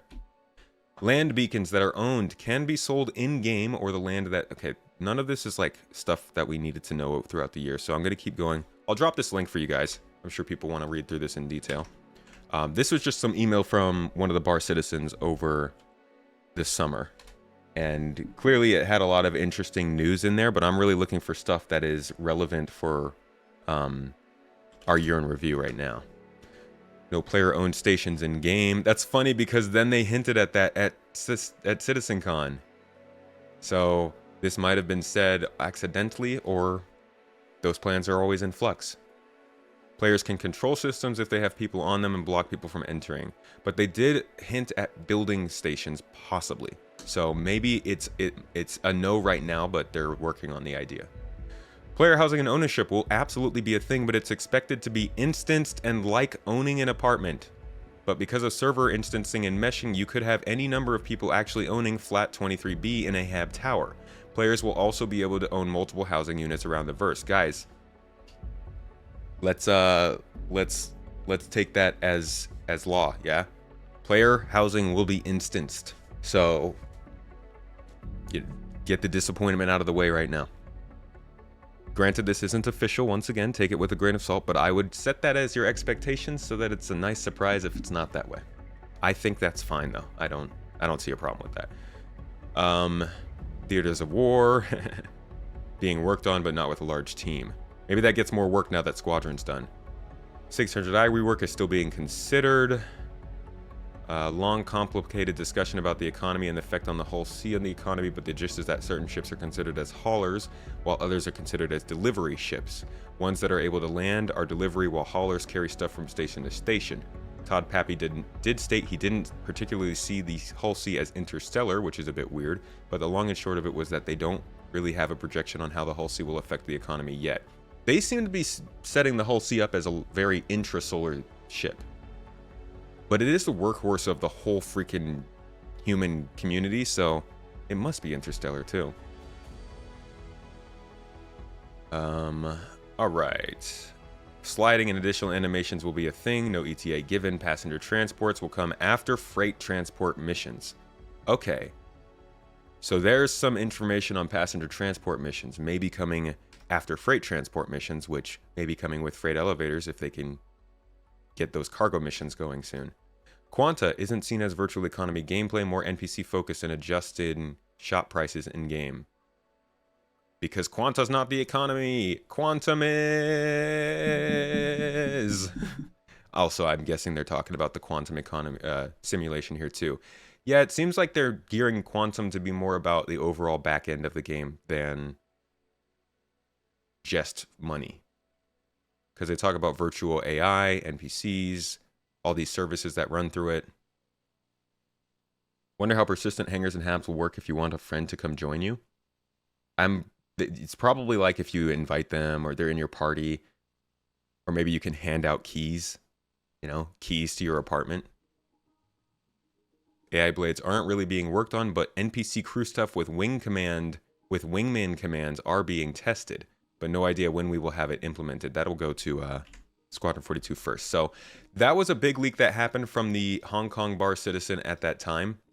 And a lot of that info came out, got people hyped, got people disappointed. You take your pick. It depends on your flavor, but that was the time. Now we are in... What else happened that week? Nothing else happened that week. There was no Star Citizen Live, and Inside Star Citizen was out about the fall of Port Olisar. Oh, sad days.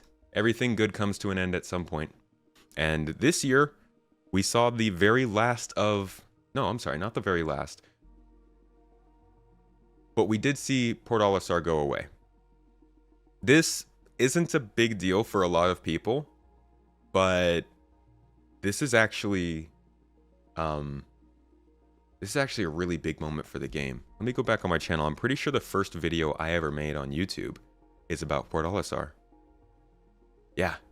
My very first video ever was a location walkthrough of Port Olisar. And man. Oh my god, look at that editing. Look at the freaking like crushed contrast on this.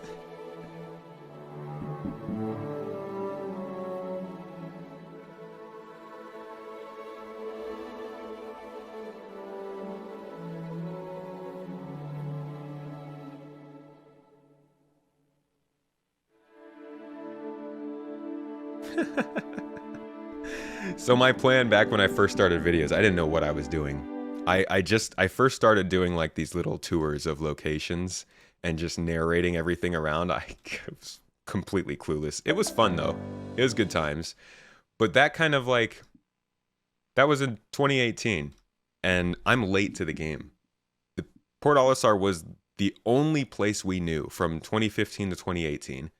And then it was one of few places from 2018 until now. And it's actually a really big deal to see it going away. But at this time in June, Port Olisar was a dunzo.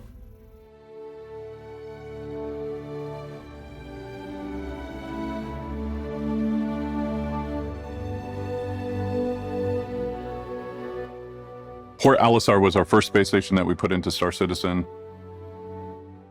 It's gone through some minor changes, but for the most part, it's really stayed the same. Just a quick, easy, get in, get out space station. When it was first conceived, basically, it was really just a way for the players to spawn into the solar system. So we had to think about how many habitation halves went in there. We had to think about the stores that were needed. And then a way for players to spawn in their ships. It was hopefully underdeveloped and it doesn't work for the game we have now. Could have been updated, but I think it was better that they retired Port Olisar and put a different space station in where it was. I'd love to see them bring Port Olisar back in some way, and I think they will, but it's going to not happen until they have more time and resources to do so. So that was what was happening at that point. We lost Port Olisar. It was in the next patch, but that was really when they were officially announcing that it was going to happen. And it's unfortunate, but the game must continue forward. In that same nature, the next week was a pretty big one. This is, again, going back to my recent video. You can see I literally used this picture in the thumbnail for this. If you are a supporter, I'd definitely go watch this. It's all about this move. But this was the week that Cloud Imperium announced that they were acquiring Turbulent Studios, which is big. Turbulent's been a contractor that worked on Star Citizen since the early days, since 2013, and they've built a lot of what we actually know as Star Citizen. If you go to their website, they'll show you all of the different things that they work on, and just like things that caused some turbulence. In my video, I actually made a little pun. I was like, this is how the what was it? This is how the crazy waters of Star Citizen's development were made calm by Turbulent or something like that. It was something really dumb. But here they talk about the hospitals. We know all the hospital locations. That was all them. The derelict spaceship locations, a lot of that was them. They've done a lot of character art. They've worked on a lot of the branding for different areas like IAE and CitizenCon and stuff. They've built out persistent entity streaming in a big way. They've worked on Mighty Bridge, which is one of the most useful tools the company has to build other systems like Houdini into the game engine. The Cloud Test Launcher they've worked on, which is to help testing with things like 3.18 and 3.19's problems. And the list goes on. They've done a lot. And then here they talk about some server meshing stuff with Benoit. Anti-cheat. They've built out the Hex system, which is what houses Quantum. That's what we all talk about with the economy. They host the stuff that has to do with Odin, which is what tracks a lot of our dynamic events and stuff like that. You can see here that a lot of the stuff that tracks our reputation systems goes through their services. So their hands are very, very, very obvious in Star Citizen. You can go to the actual Star Citizen page and see that there's also like the star map they made. It's an award-winning star map on their website where you can see all the lore. Galactopedia they helped work on. Some of the sales pages they helped do. A lot of the interactive stuff. They built one of the best web-based games they made for Star Citizen. The telemetry page, the Spectrum tools, the guide systems, the issue council. They didn't solely make all this stuff, the referral program, concierge, all this, but they were part of it. These guys and girls, these people, these amazing developers are a freaking force. And I think this was a really, really good acquisition on CIG's part because they're also a long time, like they're not new. It's not like they just came out of nowhere and got acquired. This is a company that's been around for 20 years. So they've been building a team that focuses specifically on difficult tech problems. They've worked on the web, cinema, and games. And I think Cloud Imperium has realized that like that sort of experience needs to be locked down, especially when that kind of a company suddenly you realize, oh, they believe in this game. They want to do this. So this was a big moment for them. It was announced at this time in the year, and I think it's probably one of the biggest moves Star Citizen has made to specifically tackle building out star systems instead of just playing the game, or instead of building the game. This team, they specifically said, you know what? I could probably find that. I feel like that's always the answer. You know what? We could probably find that if we just go and look for Montreal. They were here somewhere. Where are you? No, that's way too late. From Montreal with Love. No. This would have been a new studio appears. Yeah. In the flesh? So listen to what they say is the goal for this studio. Fast forward into the future, to the subject of today, where we start a locations team to expand the world of Star Citizen. And so basically the story is transitioning to the game space and really help make the project a reality. And then that's where you guys come in. All right. So basically, I started as a tester in video games. I remember my first games in family, so I decided to come back, and I decided to go to Ubisoft. And during that time, Pierre-Luc and I, we had really reconnected, and we've started looking for other opportunities together. And for the record, because I think something else that occurs when people think of Star Citizen is they think it's just like a bunch of random people building a game. These three guys on the right side are all from Ubisoft Montreal, and they all built games like The Division, Assassin's Creed, Far Cry, different stuff like that. They also, I think some of them worked for WB, and they've got decades of experience. Like these people are, CIG really saw a lot of opportunity to, in the same way that they picked up a lot of the Crytek developers back in 2014. They've just done a really good job of making smart moves like that, I think. found Turbulent. So it feels we're at a unique opportunity at a unique point in time. It feels absolutely amazing to be in this position. So guys, we came here with a very specific mission. So here's the kicker. So maybe we should talk a bit about that. Guillaume, why don't you, in your own words, explain what it is we're trying to achieve here? Oh, I'm getting spotlighted. I'm surprised it wasn't given to Pierre. No hesitation. I'm just gonna. Basically, our goal eventually is to go at a level where our team can produce entire star systems. We don't want to create only like nice vista. We want to create content that bring purpose to the brand and to the IP and to the project. So every hire we make, every decision we make, it's going toward that goal. So that was a pretty big realization, I think, just hearing them actually say that, because they don't talk about that too much. They talk about building planets, they talk about making modular gameplay and all this stuff, but they've never really tackled the question or the concept of we have to build star systems quickly. And I think a big part of the Montreal acquisition was to get enough people in different parts of games, because they started the ship team, they started a character team, tools team, gameplay team, locations team, and then they have a lot of different teams in that studio. And I think the idea is literally to expand that studio to be able to just make a star system on their own. And so I went back and I started looking at some of the panels and things where they've presented what the star systems that we've been learning about were supposed to look like. And then I went and I looked at these people and to see who was presenting this stuff. I went and I searched this dude. Not this dude. Where is he? This guy. This guy, he did so much of the art for Pyro.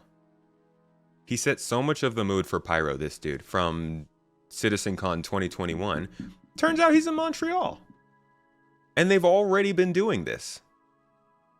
And so I started to go back and look at more of the people who have been talking about different stuff going on in Pyro and setting up the sort of tone for some of these places. And I'm like, wait, these people are in Montreal.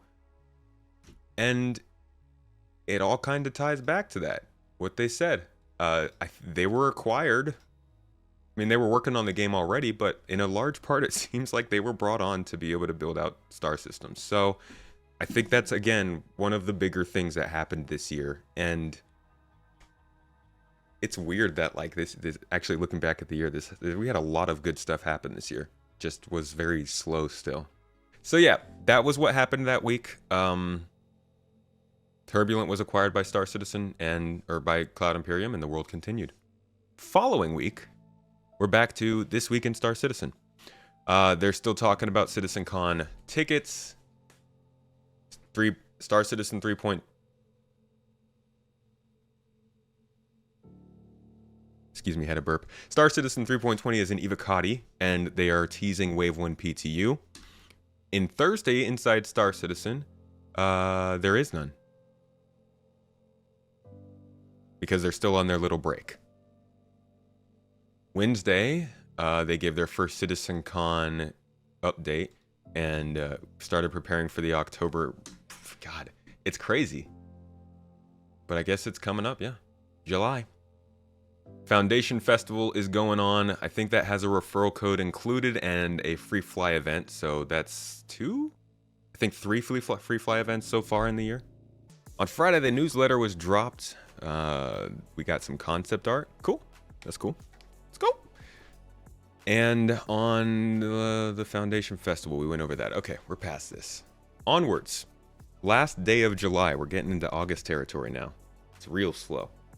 You can't tell because I'm still talking about news, but news like Turbulent getting hired doesn't really matter to you when you're in the midst of trying to play the game. So it was big news, but at this point, the year was feeling very, very slow. Onwards to 3.20 Evocati. Sounds like it's still not quite to the PTU. On Wednesday, the monthly reports came out. On Thursday, the Star Citizen episode actually is talking about, Rastar. Rastar is the base building tool that we will eventually be using. Right now, it's still used just internally, but it's what they're going to use to build out all of the ground locations that we see in the game. And it's being developed. It's going okay. It's taking them some time. And then Friday, we had a Star Citizen Live with the Interactables team. Nothing too crazy. XGR Racing was going on at the time. So we had a contest going on, I think, for art. Star Citizen art. And that was ongoing on the community hub. More ways to get involved in the Star Citizen community. There's always stuff going on that you can take part in. Like, you can play the game, but there's also a lot of great people who play this game, and I think it's worth it to make a couple friends. So I wouldn't necessarily say Spectrum is the best place to go, but the community hub does have a lot of content where you can find people and then go to those people's communities off the platform, like on Discord. There's a lot of great communities on Discord, a lot of cool places you can go where streams like what we're doing right now, and also in-game or in-person places. Bar Citizens are happening all the time. So get it more involved if you want to. If you're looking for some friends, people to hang out with. Star Citizen that week had a roadmap roundup. I hope we get that. Did I open that? I did not. Dang it. On Thursday, Inside Star Citizen's episode was the VFX department. So again, see, like, these topics, Rastar, the VFX department, what was this one? There was no Inside Star Citizen. So we came back and we learned about Rastar and then VFX. And what was the next week? The audio team. There wasn't a lot of crunchy gameplay for people to really get into at this time. But there was more racing, still ongoing. And the Interactables team, I'm looking at the wrong thing. Elliot was back on. Our man with the missions team. He was back on Star Citizen Live to talk a little bit more about the modular system. On Thursday, Inside Star Citizen catches up with the audio team and their work on audio reverberance. This was another fairly dry one, but it was their first update since the previous CitizenCon, so I was here for it. But, you know, ultimately the update we got in audio at CitizenCon was so much bigger. In fact, why don't we draw some context there? Draw a little comparison. Man, I don't even know what was in the engine. Well, this one was here.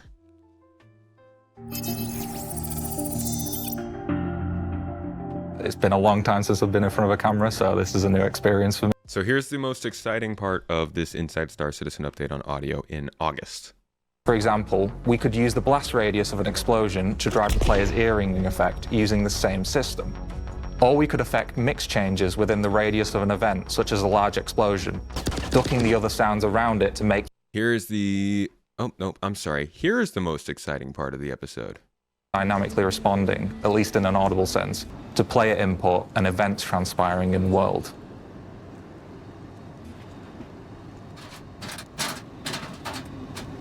We want to add another layer to the soundscape that just sprinkles a little.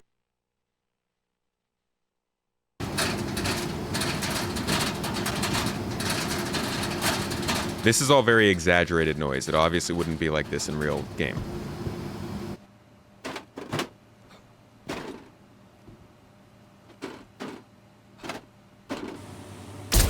So that's the audio update we got at Inside Star Citizen in August. Let me show you the audio update we got at CitizenCon in October.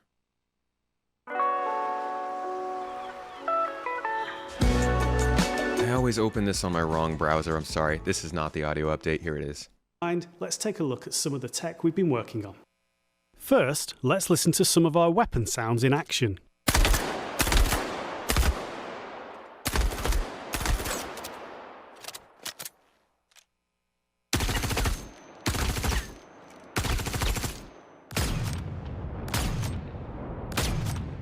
They're a great simulation, but we wanted to take them further and express the sound pressure, the forces being exerted. Our new in-house audio effects, particularly the multiband compressor, tuned by our sound designers, give us this result.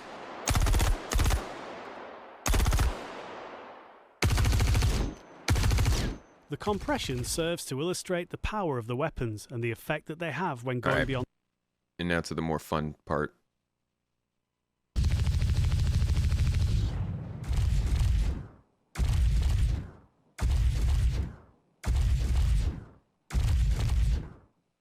But it's not just about feeling powerful. Changes in audio can create a sense of danger, of being out on your own and under threat. Here's an example of ship combat.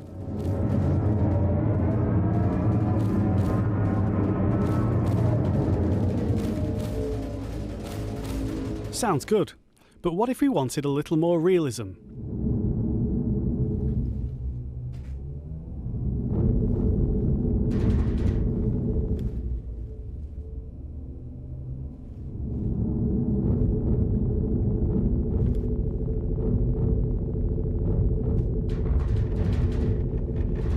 The audio propagation tech that we've been rolling out makes it easier to change. That looked like the normal NPC flight maneuvers. And a nice use of that technology is to provide a more realistic option.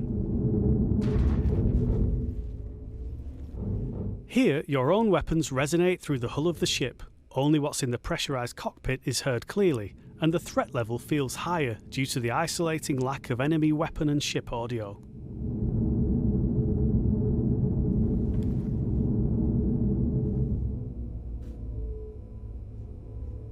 Making these changes creates space in the audio, both spectrally and temporally, making impacts seem bigger, more damaging, more of a problem for the player. This realistic mode isn't limited to the flight experience, it's applied appropriately to the game as a whole. Here's an FPS battle in a depressurized area.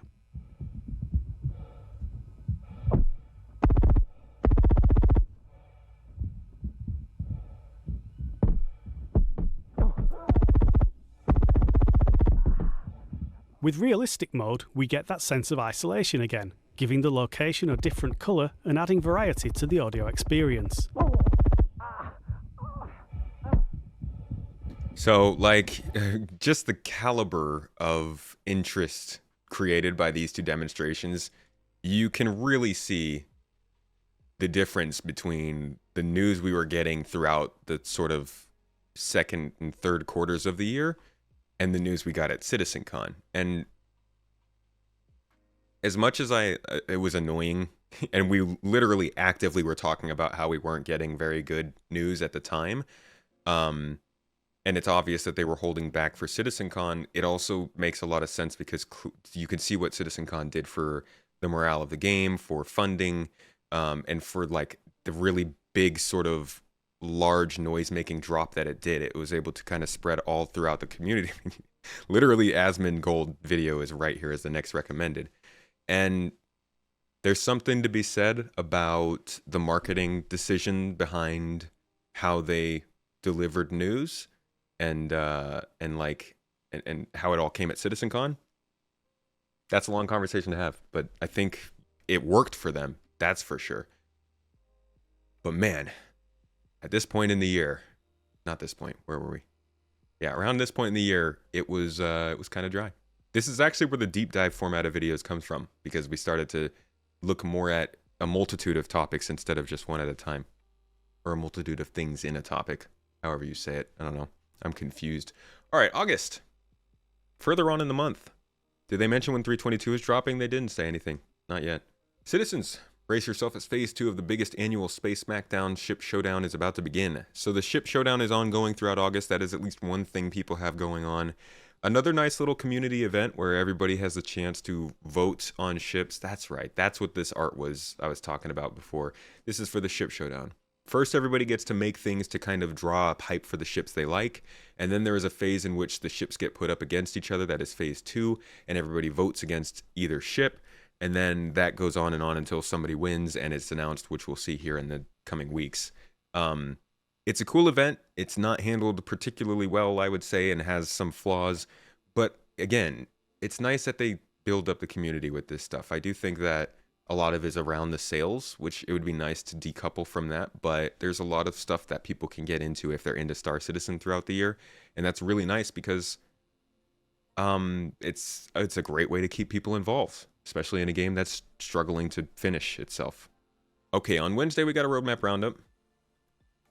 On Thursday we got nothing because the team is attending Gamescom. So, again, just to recap where we are. No Inside Star Citizen in mid-June. No Inside Star Citizen. Late June, Star Citizen is about Rastar. Early August, Star Citizen is about VFX. Mid-August, Star Citizen Live Inside Star Citizen is about audio.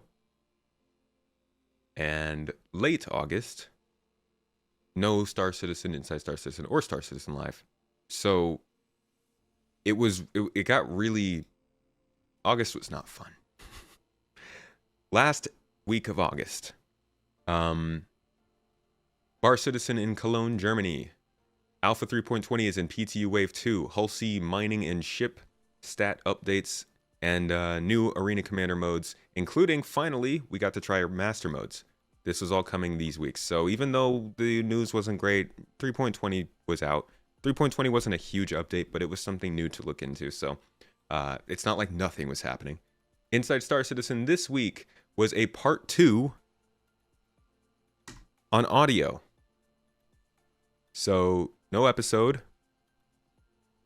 Episode on the tool. Audio episode. VFX episode. No episode. And then episode on audio again. So we're 5 weeks now with not really any sort of Inside Star Citizen of forward-looking gameplay. Due to unforeseen circumstances, they had to reschedule Star Citizen Live, so that'd be 2 weeks without Star Citizen Live as well. That's unfortunate. But the Ship Showdown was still ongoing. 2v2 Fighter Flight Tournament was going on, which was the tournament that would have its championship at CitizenCon. So again, still stuff going on, but for certain groups of people, not necessarily the most interesting time. All right. Now we are into September, the last month of the drought. Final 4 of the what's it called? Ship Showdown we're going on. There's a free fly going on, so that would be our 4th free fly of the year, I think. 4th or 5th. I've lost count. The Ship Showdown stuff. This event would be what would decide the Intergalactic Aerospace Best in Show paints we would get a couple weeks ago now. And then on Saturday, the 2v2 Fighter Flight Tournament had their finals. So that would finish up, and then they would have ultimately the championship tournament at CitizenCon. On Wednesday, bi-monthly weekly roadmap roundup. On Thursday, a look into the latest addition to the Mirai LX. This was the missile firing one. So they released the first ship, and then the Mirai variant came out a couple months later. This would be our 3rd ship release this year, if I'm not mistaken. And it was our 3rd ship, and it was just a variant. No, sorry, 4th vehicle. Antares, Mirai, Lynx, Mirai LX. I think that's what's come out so far at this point in the year. You want the new audio ASAP? So sick. That's the fun thing, though. We got 2 audio Inside Star Citizen updates and not a peep about all this stuff.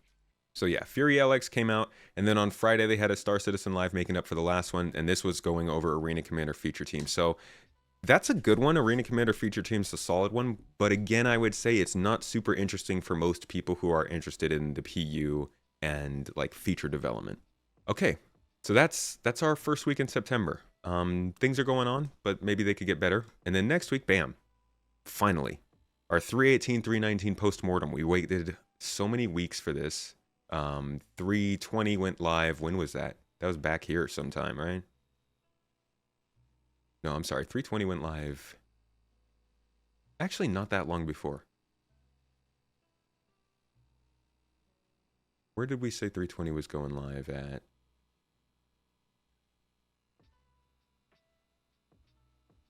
Phase 2, August 31st. No, I'm sorry. 320 was not even live yet. So we didn't wait extra time for this. I think it was mostly just sucked because we didn't get the 318's postmortem until 319 was done. But this was a chance that they got to talk a lot about the problems that we all just got through.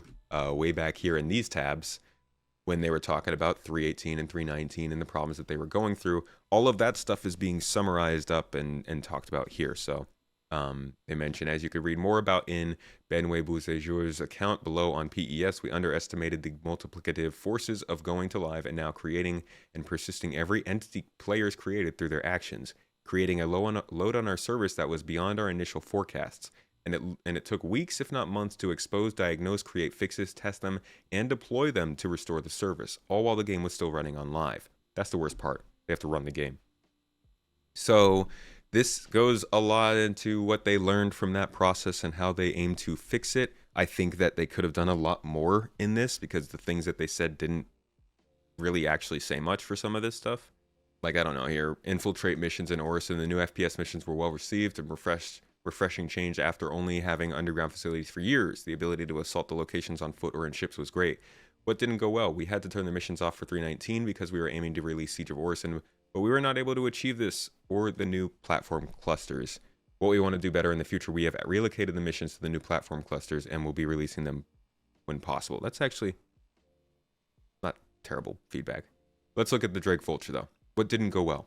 A few complaints surrounding the traversal of the ship due to the gameplay mechanics were somewhat a product of the salvage mechanic evolving over time to require more manual input than initially expected during the vehicle's concept. What will do better? Releasing vehicles alongside their gameplay loops rather than earlier in the project is something we've been striving to do in the recent times. We'll continue aiming to do this. That sucked because it didn't tell us anything about the Drake Vulture getting fixed. And even them saying we're looking into opportunities to make the Vulture work better would have been exciting, and a little teaser for 3.22, which we're getting now with a fix to the Drake Vulture.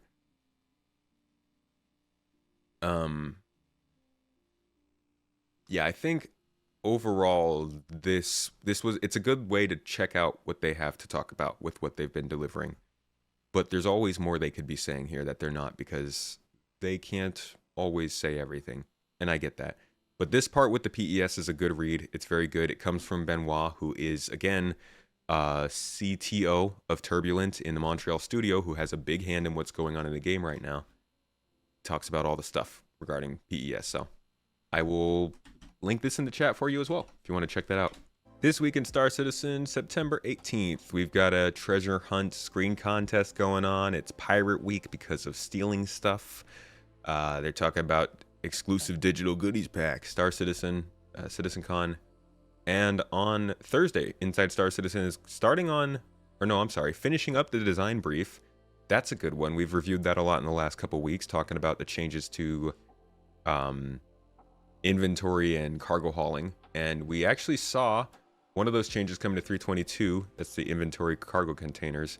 And they also updated us at CitizenCon on that with like all the factions and stuff. So that's cool. Wednesday gave us the monthly report for Squadron 42, and Friday was live with something. We don't know here. They didn't say. So pretty standard week. Nothing too crazy. Star Citizen, Inside Star Citizen again was about cargo. So finally, with these two last weeks, I guess we were getting some better content from Inside Star Citizen. And that's because it was September. September kind of ended our drought and started to get us more hyped for CitizenCon. Things started to come out a little bit more in terms of information. The roadmap roundup came out, and we saw that the Argo SRV got added with vehicle tractor beams. Things were starting to look up for the next patch. The progress tracker got the Origin G12. Nice. New rover. Still not here, but maybe we'll see it in 3.22. Maybe. I think we might see it next year. Following week. What's going on? They're dropping some Xi'an language here. I don't know what it says. Esen niku na ti nya uthinya pu sao tes ko nui na. I'm done. Okay. I don't know what this says. I might have just insulted someone's family, but they're putting the languages of this game on here, and somebody can read them, I'm sure. This is all coming from our new CIG community manager. Love this guy. Big shout out to Niku. He actually was on my podcast well before he got hired by CIG. I like to think that I put him on their radar. I don't think so though. He did a lot of community management work before this. I'm sure he says this here somewhere. Prior to CIG, he worked as a senior community manager for Larian Studios on Baldur's Gate 3. He's also worked on Paradox Interactive on Crusader Kings 3 and Bethesda on The Elder Scrolls 3, Wolchen, Tin Can, and Tableau Software. So he's got like a ton of experience. I know him because of here. He said he's created hundreds of articles, guides, live streams, and events in the gaming press for Game Guide FR, Remlock Industries FR, CM Adventures, and a variety of other projects. This was very Elite Dangerous focused stuff. He did a lot of work for Elite Dangerous, so I brought him onto the podcast to ask him about that. I've had nothing but great interactions with him, and since he's come on, the amount of like news and interaction that I've seen in terms of like making sure things are up to date has been great. So this was his introduction. You may have seen him around, you may not have, but I would, if you're around Discord or Twitter, he's pretty active. Besides that, what else is going on? 3.20 was able to be released to a live patch over the weekend to address many of the ongoing issues. Oh, sorry. The prior week, 3.20 came out, and then they released a hot patch over the weekend. They also updated their new player guide. And we had an Inside Star Citizen episode from the Mission Features team telling us everything about new feature types and a global event coming later this year. Global event coming later this year? What am I forgetting? Of rich kids that have kind of taken on the hobby of hacking. So the data heist missions we got in 321. Blockade Runner, they thought this was going to be later this year. Here's an introduction to this global event that I guess must have gotten delayed for some reason. Event Blockade Runner hopes to be just a little bit of both. Blockade Runner actually replaces Ninetales Lockdown. We analyzed Ninetales Lockdown and we looked at participation in that global event. And we also looked at what players did in it. So participation in Ninetales Lockdown wasn't actually that high. We realized like there's no point maintaining this global event if no one plays it, you know? We looked back at the other ones that we had made, like XenoThreat, and looked at the gameplay in those that players do engage with and they enjoy. And that was the aspect of going on those wrecks in XenoThreat, picking up the crates and delivering them. They enjoy this experience, they enjoy working together as a team to do it. So we thought, what can we do with that and make a new event? Something that players will instantly like understand what the event's about. We came up with this idea of Blockade Runner. Blockade Runner is a new global event that we've been working on. In this event, there's a criminal faction that sets a blockade around some of the space stations in the universe.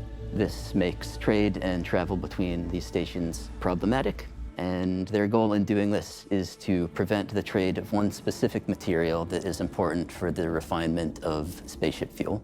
The idea is that a player will be called to help deliver a new commodity that is involved in the production of quantum fuel and deliver it from our LEO stations, like Everest Harbor, to its refinery sister stations. And we have to deliver a certain amount of this within a certain narrow amount of time. This material has a short half-life, so if it's not stored properly at a specific facility, then it will expire and become worthless, and you'll have to try again. When you arrive at the LEO, there'll be like a blockade from criminals, and you will have to get through that blockade, land,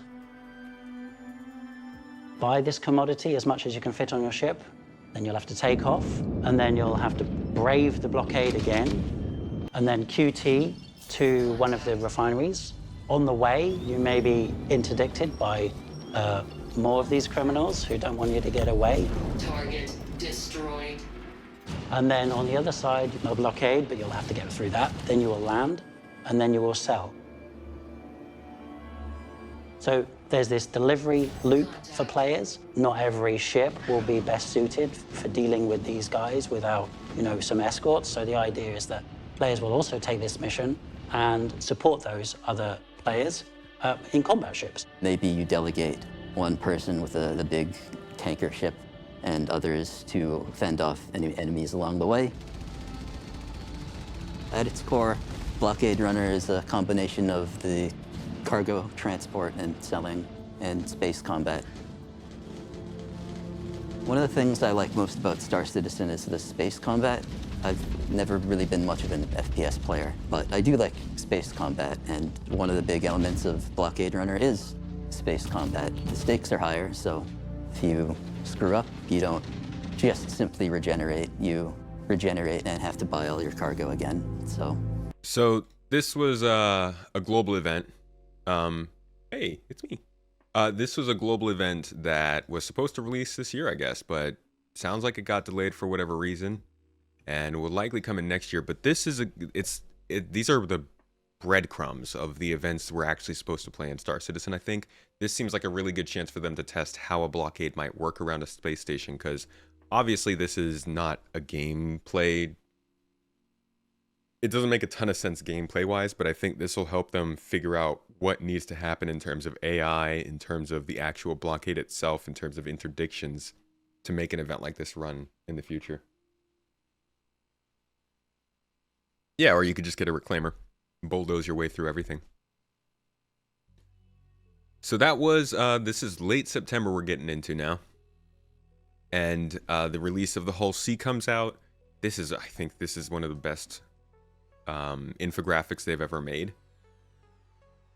because it confirms their wants for cargo hauling, and we know that it's supposed to be like this.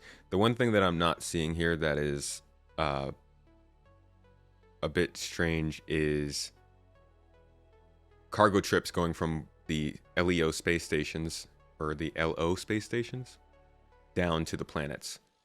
I'm assuming that's just because they didn't want to have to write that in here, but it would be kind of weird if like the low orbit space stations weren't trading with their own planets. New event delayed behind a blockade. God, get out. Get the f out. They gave you a nice look at all of it's a beautiful ship. I mean, this thing was in development for like 5 or 6 years. It's got an insane engineered design where it expands and telescopes out with a hallway in it that you can walk through while it's telescoping. It's pretty cool. There's a couple design flaws with it, but for the most part, this is a cool ship. It's actually one of the more popular ships in the entirety of Star Citizen, funny enough, because it's just so commonly used for cargo hauling. And I'm hoping that is how it is in the game, but the trailer is something else. This is a great trailer. It really gives you that vibe of what a lot of us want to do with the industrial gameplay, whether we're flying, whether we're running crew, whether we are box monkeys, or whether we're just somebody getting a ride. I love this trailer.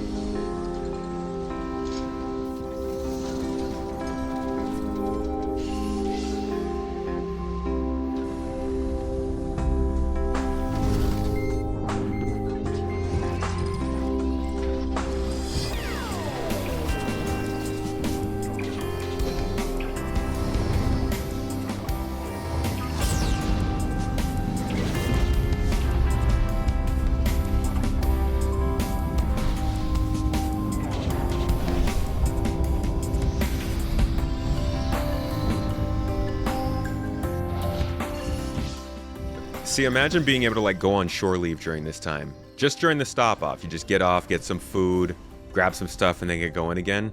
Pretty freaking cool.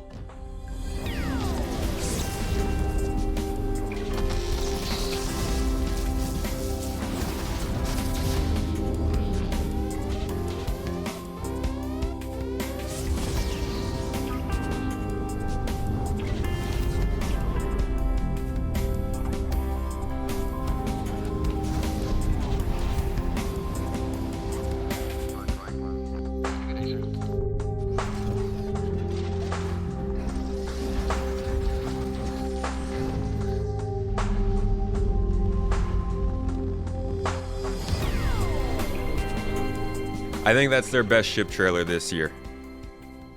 Honestly, some of the other ones they've released this year just are not that satisfying. This one, that one hits. I really do hope. I mean, I'm not going to be super into industrial and hauling and stuff, but I really do hope that's how it plays out for the people who want it, because that looked like space Euro truck with extra stuff to do, which is, you know, pretty cool. Imagine going to the Star Bar, playing Star Pool, maybe a Starcade game or two, using the Star Toilet. You don't fall for the trailers though, you want to see progress. But we've seen progress, right? Like,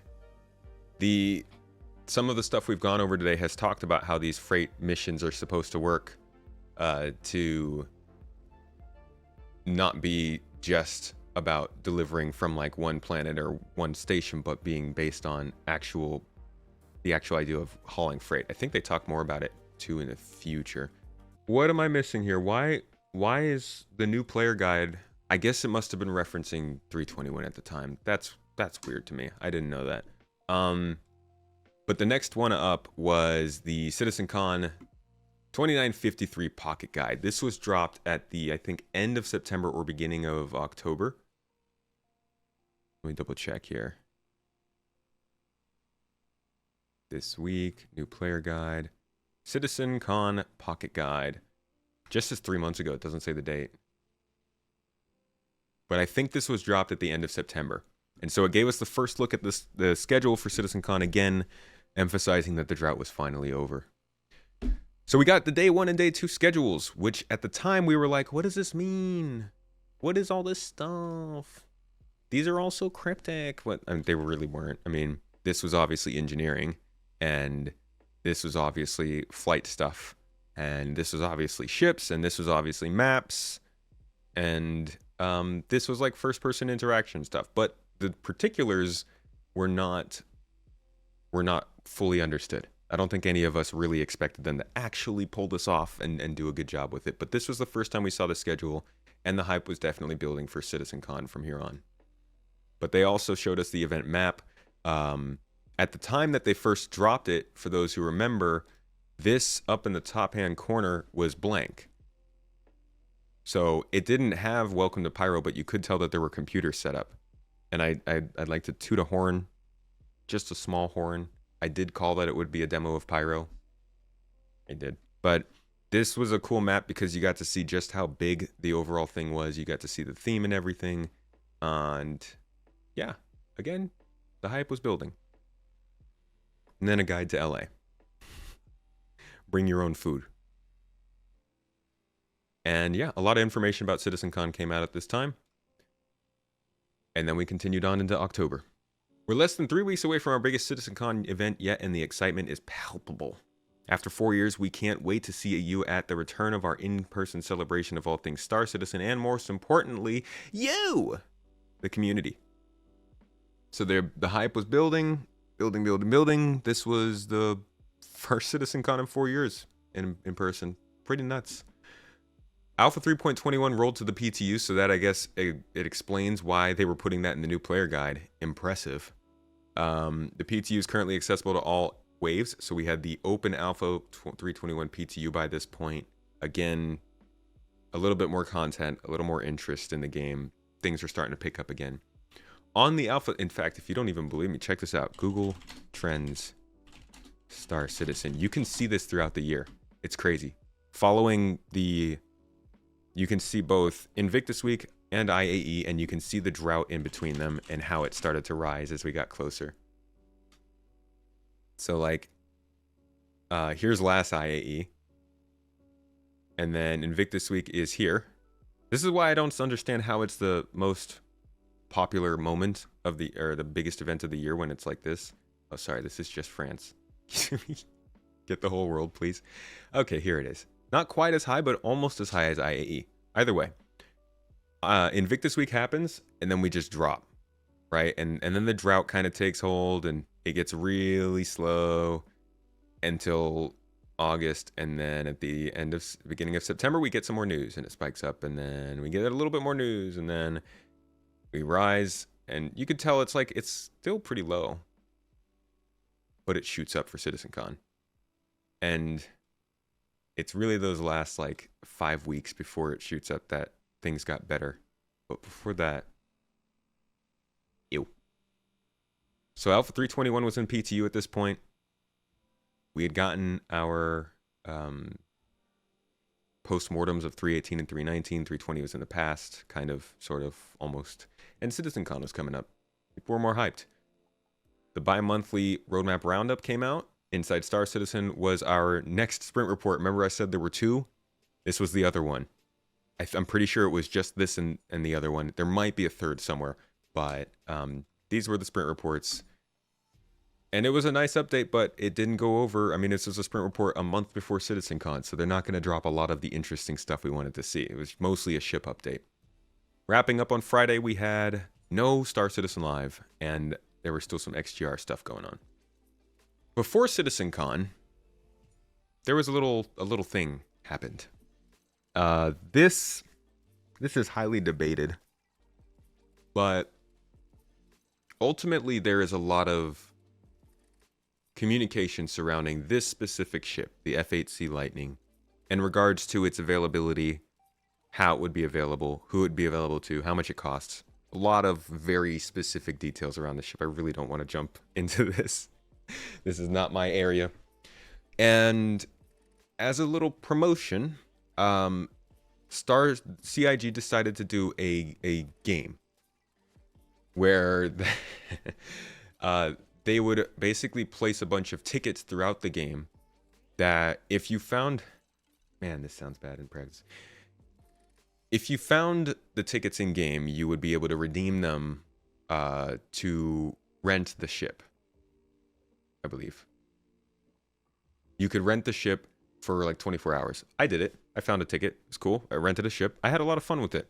But the other side of it was when you rented that ship, or when you found the ticket, you also got the chance to buy it. And that was very contentious because in the past, people have been rewarded this ship for reaching certain levels of support in Star Citizen, obviously giving people the intent or the idea that it was limited in some respect, as well as words that have been spoken. Not going to bring up those specific words. I'm not the dartboard for this argument, but this all happened right before CitizenCon, and it bumped sales. It introduced the probably most powerful ship in the game that a single person can fly. And it released a ship that honestly wasn't very polished, so it didn't come off as being very well planned. But this was a very big moment in early October that kind of, I think, gets glossed over a little bit because CitizenCon was so big and took up so much air. But yeah, this ship ended up getting basically released to the PU after a long time of it not being released, but only being kept for NPCs and people stealing them from NPCs and CIG going, well, we might as well just give it to them. I don't know what behind the scenes happened with this thing, but that happened in October. Okay, we're moving past that now. Thanks. All right, so October 16th, it is the week of CitizenCon, and they basically did some detailing on what's going on at the event, and then talked about their Day of the Vara celebrations, which are like more events that they do in game where you can find stuff and unlock some things for Halloween. It's like a Halloween themed event that runs for a couple weeks, and I think also has a free fly event. But besides that, this was CitizenCon week, a freaking big week. Let's all take a moment just to spend just a couple of minutes remembering how big this week was by watching one of the videos that they showed during the whole event. I think this is Star Citizen's glow up moment. Right now, this is a trailer we all love, and it was great. But I think we're going to look back on this as like the glow up moment for this game, when CIG was finally able to put out convincing material that stuck. It showed people what they've been working on, and it actually stuck. And people have been loving this. Pretty freaking cool.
So a lot of cool stuff in here. I'm not gonna play this whole thing, but it was a great presentation of their engine. That I think the most important thing was just that they were able to package it in something that was able to go more viral, if you will.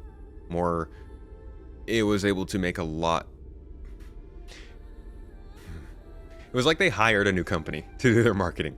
Like they found somebody who was like, hey, you know what? We've actually made a pretty cool engine, and while it doesn't work particularly well when it's running online, it's got a lot of cool parts to it.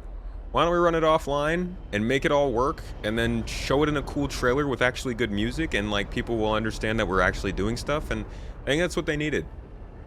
It at the very least has proven that they're trying to build something, and they're not just like smoke and mirrors.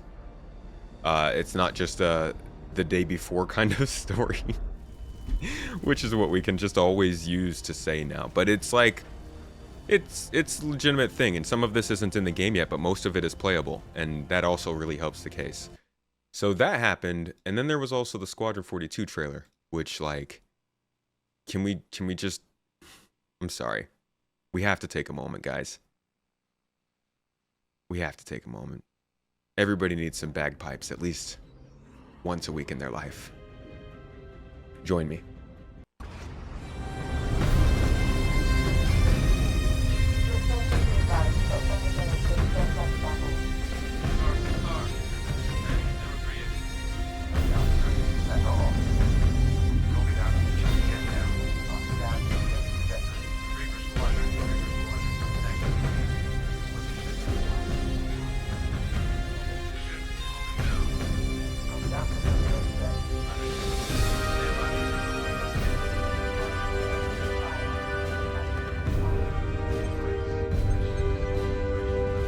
I'm sorry. It's like a call to arms.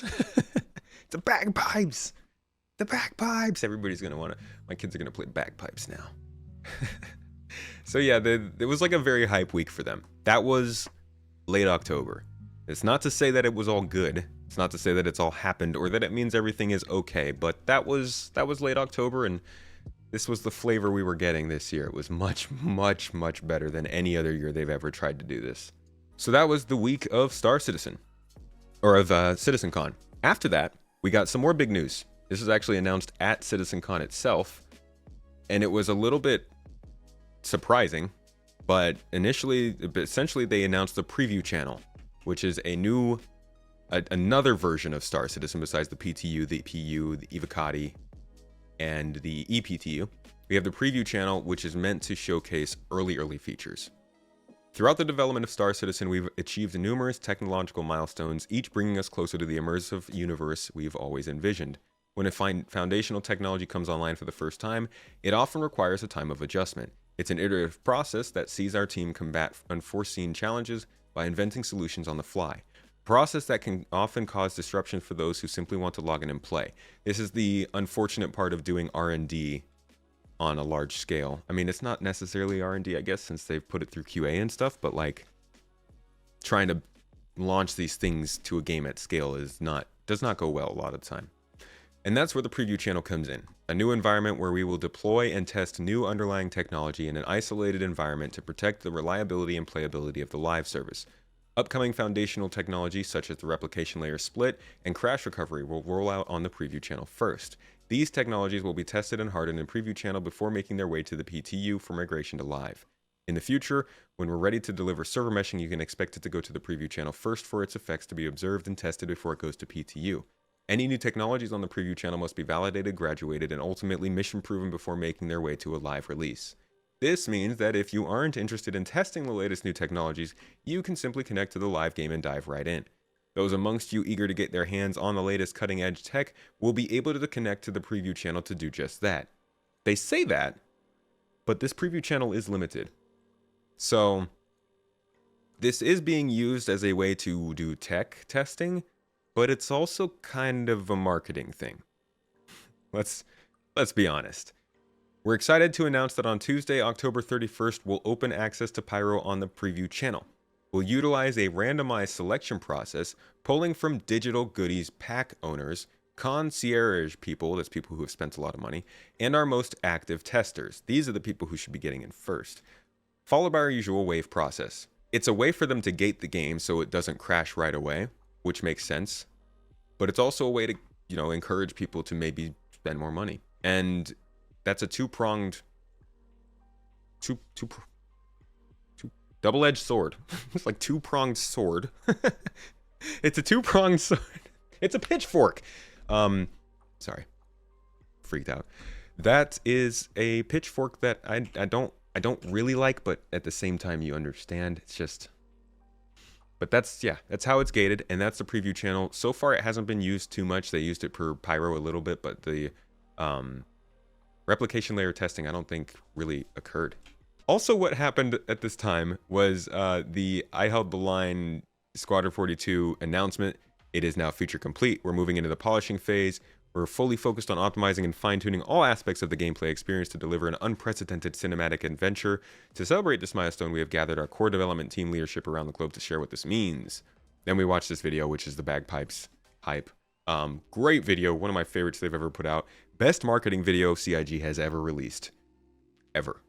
I can't believe that they put something like this out, and it was this well done. So props to them.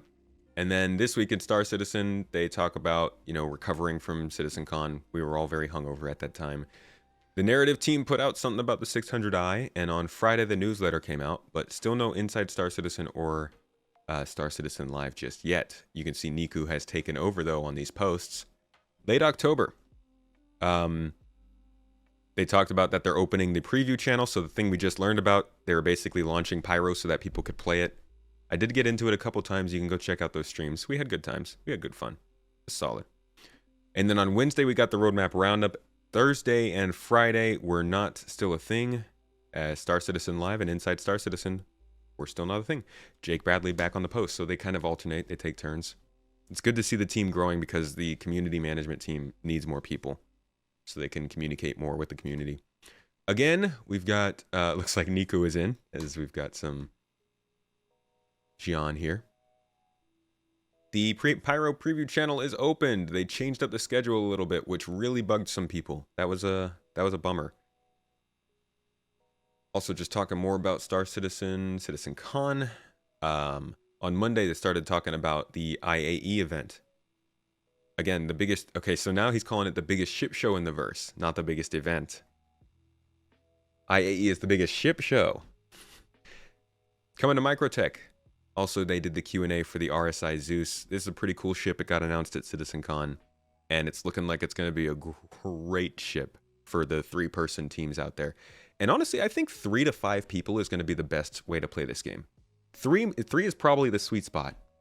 Because if you normally play with 3 people, you can probably do everything with 2 if you need to. And it's pretty easy to get 3 people together. So this is going to be a fairly popular ship, I think, especially the ES, this Essential. It's a very good general purpose kind of bare bones. I guess not general purpose, it's more exploration focused, which is right up my alley. But you could probably make this a pretty nice general purpose ship. So this thing got announced at CitizenCon and they released the QA for it. But there was also the Squadron 42 monthly report, special edition of Inside Star Citizen looking back at CitizenCon, which is fun.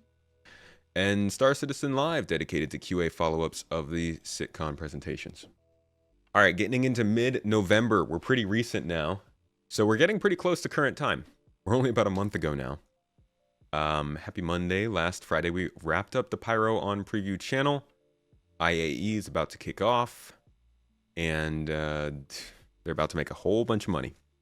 So the free fly schedule for IAE has been published by this time. Tuesday has a new lore post and Intergalactic Aerospace Expo FAQ. Roadmap Roundup is up. Inside Star Citizen, part 1 of the IAE coverage, where they announced the Sulan. I'm pretty sure just the Sulan. And I think they talk about the spirits which come into the game. The spirits were significant because they were announced in the previous CitizenCon, and they really set the bar, I think, for their current, at least whoever worked on the spirits, current rate of work for ships. We're on to beginning of December. Here we are, guys. Basically at current day. As the sun sets on yet another exhilarating Intergalactic Aerospace Expo, we'd like to thank everyone who came from every corner of the galaxy to experience this year's event. Fly safe, whatever your destination may be, and we'll see you in 2954. At this point, IAE is finished. They are essentially done for the year. Their priorities now are a final year in review, probably for Inside Star Citizen this week. Get 3.22 out the door, make sure it's solid, and then peace out for a couple weeks. They will spend most of January doing planning and talking internally, and then at the end of January, we'll start to hear their schedule and ideas for the rest of the year, and most likely plans for the Q1 patch. I don't think 3.22 is going to give us the Q1 patch on the roadmap. I think we might actually go a solid month without anything on the roadmap here. I hope not, but it's definitely a possibility. All right, last week they dove into two major events, Jumptown and Siege of Orison. Also published last week, the full day one video of CitizenCon. They've done a good job at the publishing of and overall just production of CitizenCon and everything surrounding it. So glad they got the days out too. Daymar Rally. As we started this entire thing with that first week update talking about the Daymar Rally, now we are ending it and we can see Daymar Rally of the next year is beginning to come up. We've come full circle. And we'll be doing this again next year. And the Daymar Rally we're reading about right now, we'll be talking about at the end in 12 months when we do this again. But Daymar Rally's coming up. Get signed up if you want to hear it or see it or be in it. You don't have to sign up to hear it or see it. I don't know why I said that. But if you want to be in it, sign up. Lastly, there were also Bar Citizen events last week. And let's see, nothing coming up. They also had the virtual Bar Citizen and no more after that. It was put on by Soul Citizens, great people. Check them out if you haven't. This week in Star Citizen, they said that they would be touching on structural salvage. That was one of the latest controversies. A little bit of drama surrounding structural salvage coming out and how it's being delivered. But they also did a Q&A post for the RSI Arastra, which was a ship that was announced at IAE. It's a big 5-person mining ship from RSI. And it will probably not be coming out for like at least a year, probably longer. Star Citizen Live was not a thing last week. Let's see if they did their post for today. We get all the news, everything. Our last update for this year. It's time to bust out the hot chocolate, ready your festive attire, and invite your co-pilots aboard. Luminalia is back. With plenty of activities and goodies alike, we hope you have a great and cozy time. Head over to the Luminalia page for all the details and to claim your daily presents. Learn more about the holiday missions and more. We literally opened this stream talking about this. Additionally, if you invite a friend to join the verse by January 10th, you'll both receive carefully compiled selection of gear for free and our latest referral bonus. Some people aren't happy about that. Our latest controversy. It's not a controversy. We have some celebratory discounted holiday starter packs as much more awaiting you and your future co-pilot. That's cool. Discounted holiday starter packs is nice for people who are trying to get in for, or maybe gift something for Christmas or something. In the meantime, the team continued to craft our end of year patch 322. We're aiming to release before the holiday break and therefore invite you to join us in driving the last bah humbugs out of their hiding places. 322 is currently available to all players in the PTU servers. Is that PTU or ePTU?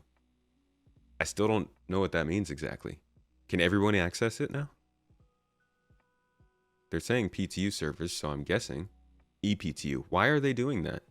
ePTU for all. Why is it not just in the PTU? On Tuesday, Narrative Team is coming out with a little post. Ask a Dev Forum questions about Citizen Day. Wednesday, Roadmap Roundup. Probably the last one for the year. Thursday, take a look at the ships and vehicles of 322. I'm a fool. There's going to be something else. We'll see. This Friday, we'll sit down with AI Director Francesco Roccucci and AI Programmer Diego Mason, who will answer your questions relating to the CitizenCon presentations and your experiences with the new AI in Alpha 3.22 PTU. So this will be talking about AI improvements, and they're saying new AI in Alpha 3.22 PTU. So we thought only the additions we were getting was this stuff from 321. There's new AI in 322 as well, though. So we'll hear more about that this Friday. Inside Star Citizen, last one is going to be about the ships and vehicles of 322, which means we'll get one more Inside Star Citizen at the end of next week on the 21st that probably talks about this year in review. I'm gonna get my this year in review out before CIG. Mine's a lot longer though, so theirs is probably easier to watch. But yeah, it looks like we'll probably get one more Inside Star Citizen after this, but that basically wraps up the year, folks. I liked the year. I think that we missed a lot of opportunity. That freaking letter from the chairman, the letter just really messed up everything. And I regret that one. But after recalibrating for the mess that was 3.18 and how much it slowed everything down, there was a lot of good development in the year. It just was very, very poorly communicated to us for, you know, their own reasons, which we saw at CitizenCon. And server meshing did not come around. Engineering did not come around. Bounty hunting didn't come around. AI changes, star map. A lot of that stuff didn't come around, which is disappointing. But overall, for the game itself, I think a lot of significant things happened.